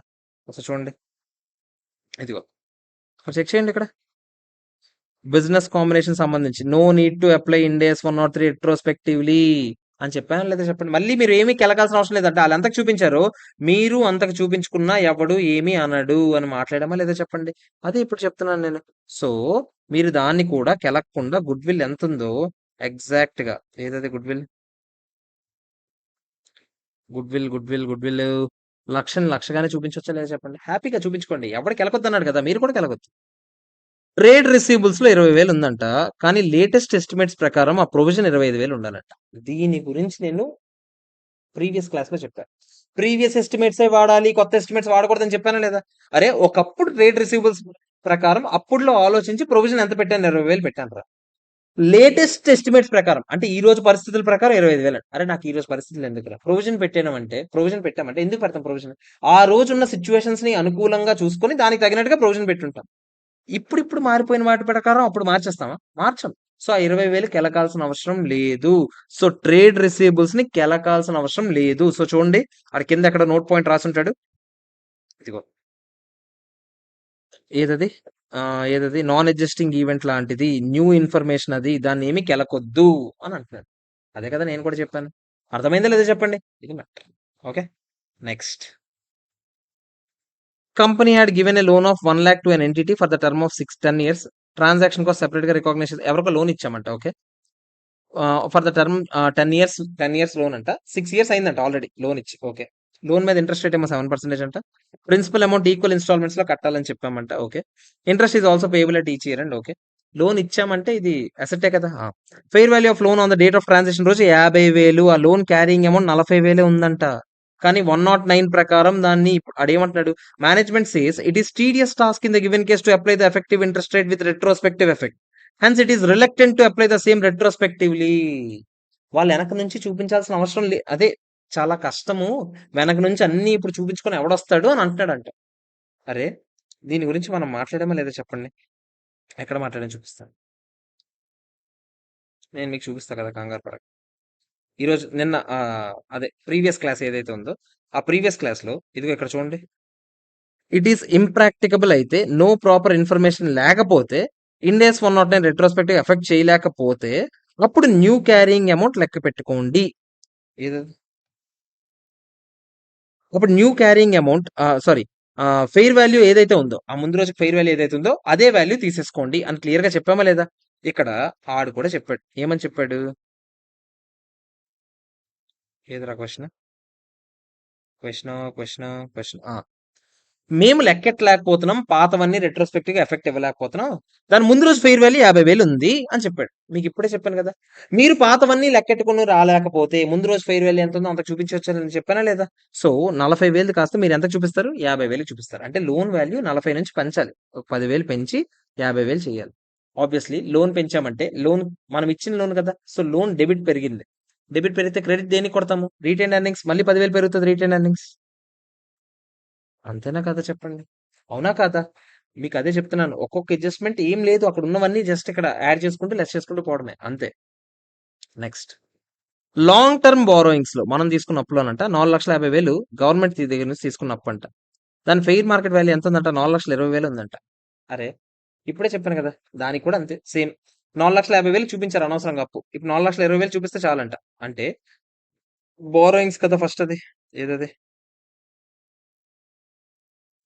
ఏది ఫస్ట్ మార్క్ ఫెయిర్ వాల్యూ ఇచ్చాడా. Okay, fair value. అరే నేను మీకు దీని గురించి ఏం చెప్పాను రా, గవర్నమెంట్ లోన్స్ గురించి సేమ్ నిన్న చెప్పిన పాయింట్ లోనే. గవర్నమెంట్ లోన్ గనక ఒకప్పుడు తాలూకు ఇన్ఫర్మేషన్ మీ దగ్గర లేకపోతే డైరెక్ట్ గా లాస్ట్ టైం గ్యాప్ ప్రకారం క్యారింగ్ అమౌంట్ ఎంత ఉందో అంతకే చూపించండి అని చెప్పానా. చెక్ చేద్దాం ఒకసారి. నేను చెప్పానో లేదో మీకు క్లారిటీ ఉంటది. ఇదిగో చెక్ చేసుకోండి ఒకసారి అందరు. ఇదిగో ఇక్కడ చెక్ చేయండి. ఇట్ ఈస్ ఇంప్రాక్టికబుల్ అయితే ప్రీవియస్ గ్యాప్ ప్రకారం ఎంతైతే చూపించారో అదే డైరెక్ట్ గా చూపించేయండి. ఫెయిర్ వాల్యూని పట్టించుకోవద్దు. ఇక పైన అకౌంటింగ్ మొత్తం 109 ప్రకారం చేయండి. అదే కదరా సెకండ్ క్వశ్చన్. అవునా కదా చెప్పండి. ఇక పైన అకౌంటింగ్ 109 ప్రకారం చేయాలి. అరే ఇక పైన అకౌంటింగ్ మనకి ఎందుకురా, ఈ రోజుకి అడుగుతున్నాడు, ఈ రోజు చేద్దాం. ఈ రోజు మీరు ఏం కెలకాల్సిన అవసరం ఉందా, లేదు. వాళ్ళు 4,50,000 యాక్చువల్ గా మీరు ప్రీవియస్ గ్యాప్ ప్రకారం చూపించారు కాబట్టి అదే చూపించుకుంటాం. ఫెయిర్ వాల్యూ పట్టించుకుంటామా, పట్టించుకోము. దాని గురించి రాసి ఒక పాయింట్ చూడండి. గవర్నమెంట్ లోన్ గురించి ఎక్కడో రాసుంటాడు. ఇదిగో చూడండి, ఎంత సులువు రాశాడు చూసారా. ఇండియాస్ 109 ఇక పైన after the date of transaction చూడాలి, ముందువన్నీ పట్టించుకోవద్దు అని చెప్తున్నాడు. సుల్లు ఎంత రాశాడు రా. మెయిన్ ఈ ఇండియాస్ 101 లో మీరు రాయాల్సిన థీరీ కంటెంట్ ఎక్కువ ఉంటుంది క్వశ్చన్ కన్నా. క్వశ్చన్ చాలా ఈజీ, థీరీ కంటెంట్ సొల్లు ఎక్కువ రాయాలి అంతే. అదే మ్యాటర్. ప్రీవియస్ గ్యాప్ ప్రకారం mutual funds cost or market value whichever is lower చూపించారంట. కానీ ఇండియాస్ లో మనం ఎఫ్ఈటిపిఎల్ ప్రకారం చూపిస్తాం కదా. ఓకే. మ్యూచువల్ ఫండ్స్ లో ఇన్వెస్ట్మెంట్ రా. ఓకే. 2 lakhs ఇన్వెస్ట్మెంట్ లో చూపించాలంట. దాని ఫెయిర్ వాల్యూ 2,30,000 అంట. దాని వాల్యూ పెంచాలి. ఎంత పెంచాలి, 30,000 పెంచాలి. ఏం లేదు, ఇన్వెస్ట్మెంట్ లో 30,000 పెంచేస్తాం. ఇన్వెస్ట్మెంట్ 30,000 పెరిగిందంటే అసెట్స్ పెరిగాయి. మరి లైబిలిటీస్ పెంచడానికి ఏం పెంచుతాం, రిటైన్ ఎర్నింగ్స్ పెంచుతాం. సింపుల్. సింపుల్ మీరు చేసేయచ్చు. Next last point, deferred tax adjustments అన్ని వదిలేయమని చెప్పాడు ఆడే. డిఫర్డ్ ట్యాక్స్ ఇన్కమ్ ఎక్స్ట్రాగా 50,000 చూపించండి అని ఆడే చెప్పాడు. డిఫర్డ్ ట్యాక్స్ ఇన్కమ్ అంటే అసెట్ అయినా కదా చెప్పండి. అవునా కాదా. డిఫర్డ్ ట్యాక్స్ అసెట్ 50 ఎంత చూపించమన్నాడు ఆడు, 50,000 చూపించమన్నాడు. అరే మీరు నా చెప్పండి, డిఫర్డ్ ట్యాక్స్ అసెట్ ఏదది, deferred tax asset, deferred tax asset ఏది, అసెట్స్ అసెట్స్ అసెట్స్ లైబిలిటీ ఉంది. ముందు ఆల్రెడీ 3,50,000 లైబిలిటీ ఉందిరా. అరే నీకు చెప్పాను కదరా ఇండియస్ 12 లో డిఫర్డ్ ట్యాక్స్ అసెట్ లైబిలిటీ రెండు ఉంటే సెట్ ఆఫ్ చేసి చూపిస్తామా లేదా చెప్పండి. 3,50,000 లైబిలిటీ ఉంది, 50,000 తగ్గించండి, 3,00,000 చూపిస్తే చాలు. సేమ్. ఒక అసెట్ పెరిగి లైబిలిటీ తగ్గిందన్న అసెట్ పెరిగిందన్న ఒకటే కదా. లైబిలిటీ తగ్గితే లైబిలిటీని డెబిట్ చేస్తాం, మరి క్రెడిట్ దేని చేస్తాం, రిటైన్ ఎర్నింగ్స్ మళ్ళీ 50,000. సో రీటైన్ ఎర్నింగ్స్ వచ్చిందా లేదా చెప్పండి. రీటైన్ ఎర్నింగ్స్ కొత్త ఈక్విటీ ఇదిగో ఇప్పుడు మనం లెక్కెట్టాం కదా. రీటైన్ ఎర్నింగ్స్ 32,90,000 బ్యాలెన్స్ ఉండాలి. 32,90,000 అర్థమైందా లేదా చెప్పండి. అయిపోయింది సమ్ యాక్చువల్లీ టాలీ అయిపోతుంది. ఇక్కడ మ్యాటర్ ఏంటంటే మీరు ఎఫెక్ట్ ఎక్కడెక్కడ ఇస్తున్నారో చూసుకోవాలి. అది మ్యాటర్. ఎఫెక్ట్ పైన ఒక దగ్గర ఇచ్చారంటే కింద ఒక దగ్గర ఇవ్వాలి. కింద కూడా ఒక దగ్గర ఇచ్చారంటే పైన ఎక్కడ ఒక దగ్గర ఇవ్వాలి. లేదా లైబిలిటీ తగ్గిందంటే ప్యారలల్ గా దానికి తగినట్టుగా ఏవే మార్చాలో మార్చాలి. సో ఎఫెక్ట్లు ఎక్కడెక్కడ ఇవ్వాలో తెలిస్తే చాలు. అండ్ ఫార్మెట్ తెలియాలి. ఫార్మెట్ తెలియకుండా మీరు రూపాయి కూడా చేయలేరు. Format is very very very very important in this chapter. Format తెలియకుండా చేయకూడదు ఈ సమ్స్. మళ్ళీ చెప్తున్నా, ఫార్మెట్ బట్టి పట్టాల్సిందే, మీకు ఇంకో ఆప్షన్ కూడా లేదు. ఓకే, అయిపోయింది సమ్, అది మ్యాటర్. ఓకేనా. సెవెంత్ వన్ ఒకసారి పాజ్ చేసుకొని ఒకవేళ డౌట్ ఉంటే ఒకసారి అందులో చూసుకోండి. ఏమైనా డౌట్స్ ఉంటే నాకు మెసేజ్ చేయండి. ఓకేనా. సెవెంత్ వన్ మీకు హోంవర్క్ ఇస్తున్నాను. ఇది సింపుల్ క్వశ్చన్. సెవెంత్ వన్ మీరు జస్ట్ ఒకప్పుడు ఎలా ఉంది, ఇప్పుడు ఎలా ఉంది. ఇప్పుడు ఆల్రెడీ మనం అన్ని డిస్కస్ చేసాం. దానికి తగినట్టుగా మీరు మార్చుకుంటూ పోతారు అంతే. ఎయిత్ వన్ ఒకటి చెప్తాను నేను ఇప్పుడు. ఇంకొక సమ్ పెండింగ్ ఉంటుంది మనకి. మీకు చెప్పాను కదా ఆ సమ్ జాయింట్ వెంచర్ ఎక్స్ప్లెయిన్ చేశాక నేను అది చెప్తాను. ఓకేనా. ఎయిత్ సమ్ ఒకటి ఉంది, అది చేసేస్తే అయిపోతుంది. సెవెన్ సమ్ ఈజీ, మీరు చూసుకోండి. జస్ట్ ఒక 5 అడ్జస్ట్మెంట్లు ఇచ్చాడు, ఏమేమి చేయాలని అడిగాడు, అది మీరు చేసేయచ్చు. ఓకేనా. Last and final some, easy question. Madhur India Private Limited has to present its first financials under Ind AS for the year ended 31st March 2003. Okay. 2002-3 కి మనకి Ind AS ఫాలో అవుతున్నారట. అంటే 2-3 ప్రీవియస్ ఇయర్ ఏంటి, 1-2 first date ఏంటి, 1 April 2001. అదే transition date అది ఇచ్చాడు. Okay. Following adjustments ఆడే చెప్పాడు. Company opted to fair value land ని ఫెయిర్ వాల్యూ చూపిద్దాం. ఓకే, చూపించుకోండి, మాకేం ప్రాబ్లం లేదు. మీకు చెప్పాను పీపీఈని మీరు ఫెయిర్ వాల్యూ చూపించుకోవచ్చు కావాలనుకుంటే. 10 కోట్లు ఉన్న ల్యాండ్ మామూలుగా అయితే 4.5 crores ఉందంట, దాని ఫెయిర్ వాల్యూ 10 కోట్లు ఉందంట. ఎంత పెంచుదాం అనుకుంటున్నారు, 5.5 crores పెంచుదాం అనుకుంటున్నారు లేదా చెప్పండి. అంతేనా కదా. సో ఏదది మనకి రీటైన్ ఎర్నింగ్స్ ఏమైనా ఇచ్చాడా, మనకి ఏమైనా ఇచ్చాడా, ఇదిగో ఇక్కడ ఇచ్చాడు చూడండి. రిజర్వ్స్ అండ్ సర్ప్లస్ అడ్జస్ట్మెంట్లు ఏమి చేయకముందు 95 కోట్లు ఉందంట. అందులో 40 కోట్లు జనరల్ రిజర్వ్ అంట, 5 కోట్లు క్యాపిటల్ రిజర్వ్ అంట, బ్యాలెన్స్ అంతా రీటైన్ ఎర్నింగ్స్ అంట. ఆగంటారా, 40 కోట్లేమో జనరల్ రిజర్వ్, 5 కోట్లేమో క్యాపిటల్ రిజర్వ్, బ్యాలెన్స్ అంతా రీటైన్ ఎర్నింగ్స్ అని చెప్పాడు కదా, 50 కోట్లు అంతే కదా, 95 కోట్లు. దానికి ఇప్పుడే చెప్పాను కదా ల్యాండ్ వాల్యూ పెంచామా లేదా చెప్పండి, 5.5 crores. అవునా కదా, రిటైన్ ఎర్నింగ్స్ కూడా పెంచాలి కదా. మరి ల్యాండ్ డెబిట్ కొడితే క్రెడిట్ దేనికి కొడతారు, రిటైన్ ఎర్నింగ్స్ కొట్టాలి లేదా చెప్పండి. Okay, next. Company has recognised provision for propose dividend అని ఒకటి క్రియేట్ చేశారంట. రిలేటెడ్ డివిడెండ్ డిస్ట్రిబ్యూషన్ ట్యాక్స్ కోసం ఒక 18 lakhs ప్రొవిజన్ పెట్టి మొత్తం 78 lakhs ప్రొవిజన్ పెట్టారంట డివిడెండ్ సంబంధించి. ఇట్ వాస్ రిటర్న్ కానీ డ్యూరింగ్ ద ఇయర్ ఎండెడ్ అంటే it was return back as on opening balance. అరే డివిడెండ్ ఎప్పుడైనా ఎప్పుడు చూపించాలి మీకు, మళ్ళీ ఇందాకలే చెప్పాను. డివిడెండ్ మీరు షేర్ హోల్డర్స్ మీటింగ్ లో డిక్లేర్ చేస్తేనే చూపించాలి. అంతవరకు మీరు చూపించచ్చా, చూపించకూడదు. నెక్స్ట్ ఇయర్ రైట్ ఆఫ్ చేసేయడం ఇదేంటి ఛానల్. మీరు రైట్ ఆఫ్ లాంటి అసలు కాన్సెప్టే పట్టించుకోకూడదు. మీరు డివిడెండ్ జనరల్ మీటింగ్ లో డిక్లేర్ చేస్తే ప్రొవిజన్ పెట్టాలి, లేకపోతే పెట్టకూడదు. అంటే ఇక్కడ ప్రొవిజన్ పెట్టారు, అది రివర్స్ చేసేయాలి. ఎంత ప్రొవిజన్, 78 lakhs ప్రొవిజన్ రివర్స్ చేసేయాలి. ప్రొవిజన్ రివర్స్ చేయాలంటే ప్రొవిజన్ డెబిట్ కొడతాం టు రిటైన్ ఎర్నింగ్స్. అంటే రిటైన్ ఎర్నింగ్స్ పెరుగుతుంది లేదా చెప్పండి, మళ్ళీ పెరుగుతుంది. ఎంత, 78 lakhs. ఓకే. తర్వాత company fair value investments equity shares లో ఇన్వెస్ట్మెంట్ ఎంత ఉందంట, ఇంక్రీజ్ అయిందంట. ఈక్విటీ షేర్స్ లో ఇన్వెస్ట్మెంట్ 75 lakhs పెరిగిందంట. సేమ్ ఒక ఫెయిర్ వాల్యూ పెరిగింది, పెంచుదాం. ఇన్వెస్ట్మెంట్స్ పెరగాలి, ఇన్వెస్ట్మెంట్స్ డెబిట్ కొడతాం. క్రెడిట్ దేనికి కొడతాం, మళ్ళీ రిటైన్ ఎర్నింగ్స్ 75 lakhs. ఇతనే కదా చెప్పండి, ఇది మ్యాటర్. ఓకేనా. కంపెనీకి ఈక్విటీ షేర్ క్యాపిటల్ 80 కోట్లు ఉందంట. రిడీమబుల్ ప్రిఫరెన్స్ షేర్స్ 25 కోట్లు ఉందంట. Company identified that preference shares were in the nature of financial liabilities అని క్లియర్ గా చెప్పాడు. ప్రిఫరెన్స్ షేర్స్ అంటే రిడీమబుల్ ప్రిఫరెన్స్ షేర్స్ అంట. రిడీమబుల్ ప్రిఫరెన్స్ షేర్స్ అయితే ఏమవుతాయి చెప్పండి, ఖచ్చితంగా రీపే చేసేయాలా లేదా, ఖచ్చితంగా రీపే చేసేవాటిని మనం ఏమంటాం, ఫైనాన్షియల్ లయబిలిటీ అంటాం కదా. అదంతా ఫైనాన్షియల్ లయబిలిటీ అంట 25 కోట్లు. ఓకే, అంటే ఈక్విటీ షేర్ క్యాపిటల్ ఎంత, 80 కోట్లు ఉంది, మిగతాదంతా ఫైనాన్షియల్ లయబిలిటీ. అంతేనా కదా చెప్పండి. అడిగాడు what is the balance of equity and other equity అని అడిగి. అరే ఈక్విటీలో ఓన్లీ ఏం వస్తుందిరా, ఈక్విటీ షేర్ క్యాపిటల్ వస్తుంది, అంటే 80 కోట్లు వస్తుంది. అదర్ ఈక్విటీలు ఏమేమి వస్తాయిరా, already 45 general reserve capital reserve ఉన్నాయి. ఇప్పుడే కొత్త రిటైన్ ఎర్నింగ్స్ కనుక్కున్నామా లేదా చెప్పండి. ఇవన్నీ కలిపి అదర్ ఈక్విటీ టోటల్ చేస్తే మనకి అదర్ ఈక్విటీ కూడా వచ్చేస్తుంది. అంతేనా కదా చెప్పండి, అయిపోయింది some. Actually equity other equity balance అడిగాడు. కాకపోతే రికన్సిలేషన్ ఇయ్యండి, ఒకప్పుడు దానికి ఇప్పుడు దానికి. దేనికి ఏమన్నాడు రికన్సిలేషన్, ఒకసారి ఆగండి. టోటల్ ఈక్విటీ ఒకప్పుడు రికన్సిలేషన్, ఒకప్పుడు టోటల్ ఈక్విటీ ఎంత, ఒకప్పుడు ఈక్విటీ అంటే equity share capital, preference share capital, ఒకప్పుడు రిజర్వ్స్ అండ్ సర్ప్లస్ 95 ఉన్నాయా లేదా చెప్పండి, మొత్తం కలిపి 200 ఒకప్పుడు. ఇప్పుడేమో మీరు అంతా చేసి ఎంత అని చెప్పారు, 182.03 అని చెప్పారు. రికన్సిలేషన్ ఏమంటున్నాడు, బీఆర్ఎస్ చేసాము, ఒకప్పుడు యాడ్లు లెస్లు ఏవేవి చేసామో చూపిస్తే సరిపోతుంది. ఏం లేదు, 200లో redeemable preference shares equity shares 80 మనం కూడా 80 చూపించామా లేదా? ఈ 182లో ఏమేమి ఉన్నాయి? 80 ఉందా లేదా? ఉంది. సో అది అది బ్యాలెన్స్ షీట్ అది రికన్సిలేషన్ వస్తుందా? రాదు. ఈ 80 ఆడు చూపించాడు, మనము చూపించాం, పర్లేదు, ప్రాబ్లమే లేదు. ఈ రిడీమబుల్ ప్రిఫరెన్స్ షేర్స్ ఆడు చూపించాడు ఈక్విటీ అని, కానీ మనకి తెలుసు redeemable preference shares financial liability definition meet అవుతుందంటే అది లైబిలిటీస్ లోనే చూపించాలి, ఈక్విటీలో చూపించకూడదు. అంటే 25 మైనస్ చేసేయాలా లేదా? -25 అంతేరే. ఆ 25 మైనస్ చేస్తున్నాను అంతే. తర్వాత ఇంకొన్ని కొన్ని మనం చేసామా లేదా పెంటలు? 3 పెంటలు చేసాం కదరా! ఆ 3 పెంటలు ఇక్కడ రాస్తే సరిపోద్ది. 5.5, 0.78, 0.75 ఆ 3 పెంటలు 0.78, 5.5, 0.7 ఆ 3 ఆ 3లు మనం మైనస్ చేసామా లేదా చెప్పండి? ఒకప్పుడులో అవేం లేవు. ఒకప్పుడు అవేం లేవురా! ఈ 3 మీరిప్పుడు అడ్జస్ట్ చేసారా లేదా? ఆ 3 మైనస్ చేసేయండి, ఆన్సర్ వచ్చేస్తది. అర్థమైందా లేదా చెప్పండి? 3 మైనస్ కాదు, సారీ, యాడ్ చేసేయండి. ఎందుకంటే ఒకప్పుడు 200 రా ఈక్విటీ. 200లో ప్రిఫరెన్స్ షేర్స్ తీసేయండి రా 25 అంటే 175 రా. ఈ 175 లోనేమో 80 ఏమో ఈక్విటీ షేర్ క్యాపిటల్, 95 ఏమో అదర్ ఈక్విటీ. ఈ 95లో 40 ఏమో క్యాపిటల్ రిజర్వ్ ఏదో ఉంది, 5 ఏమో 5 క్యాపిటల్ రిజర్వ్, 40 జనరల్ రిజర్వ్ ఉంది, 45 రీటైన్ ఎర్నింగ్స్ ఉంది. ఒకప్పుడు 45 రా రీటైన్ ఎర్నింగ్స్.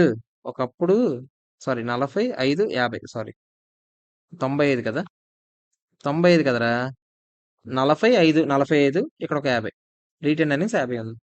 ఆ రీటైన్ ఎర్నింగ్స్ ఒకప్పుడు 50, ఇప్పుడు దానికి 3 యాడ్ అయ్యే లేదా చెప్పండి?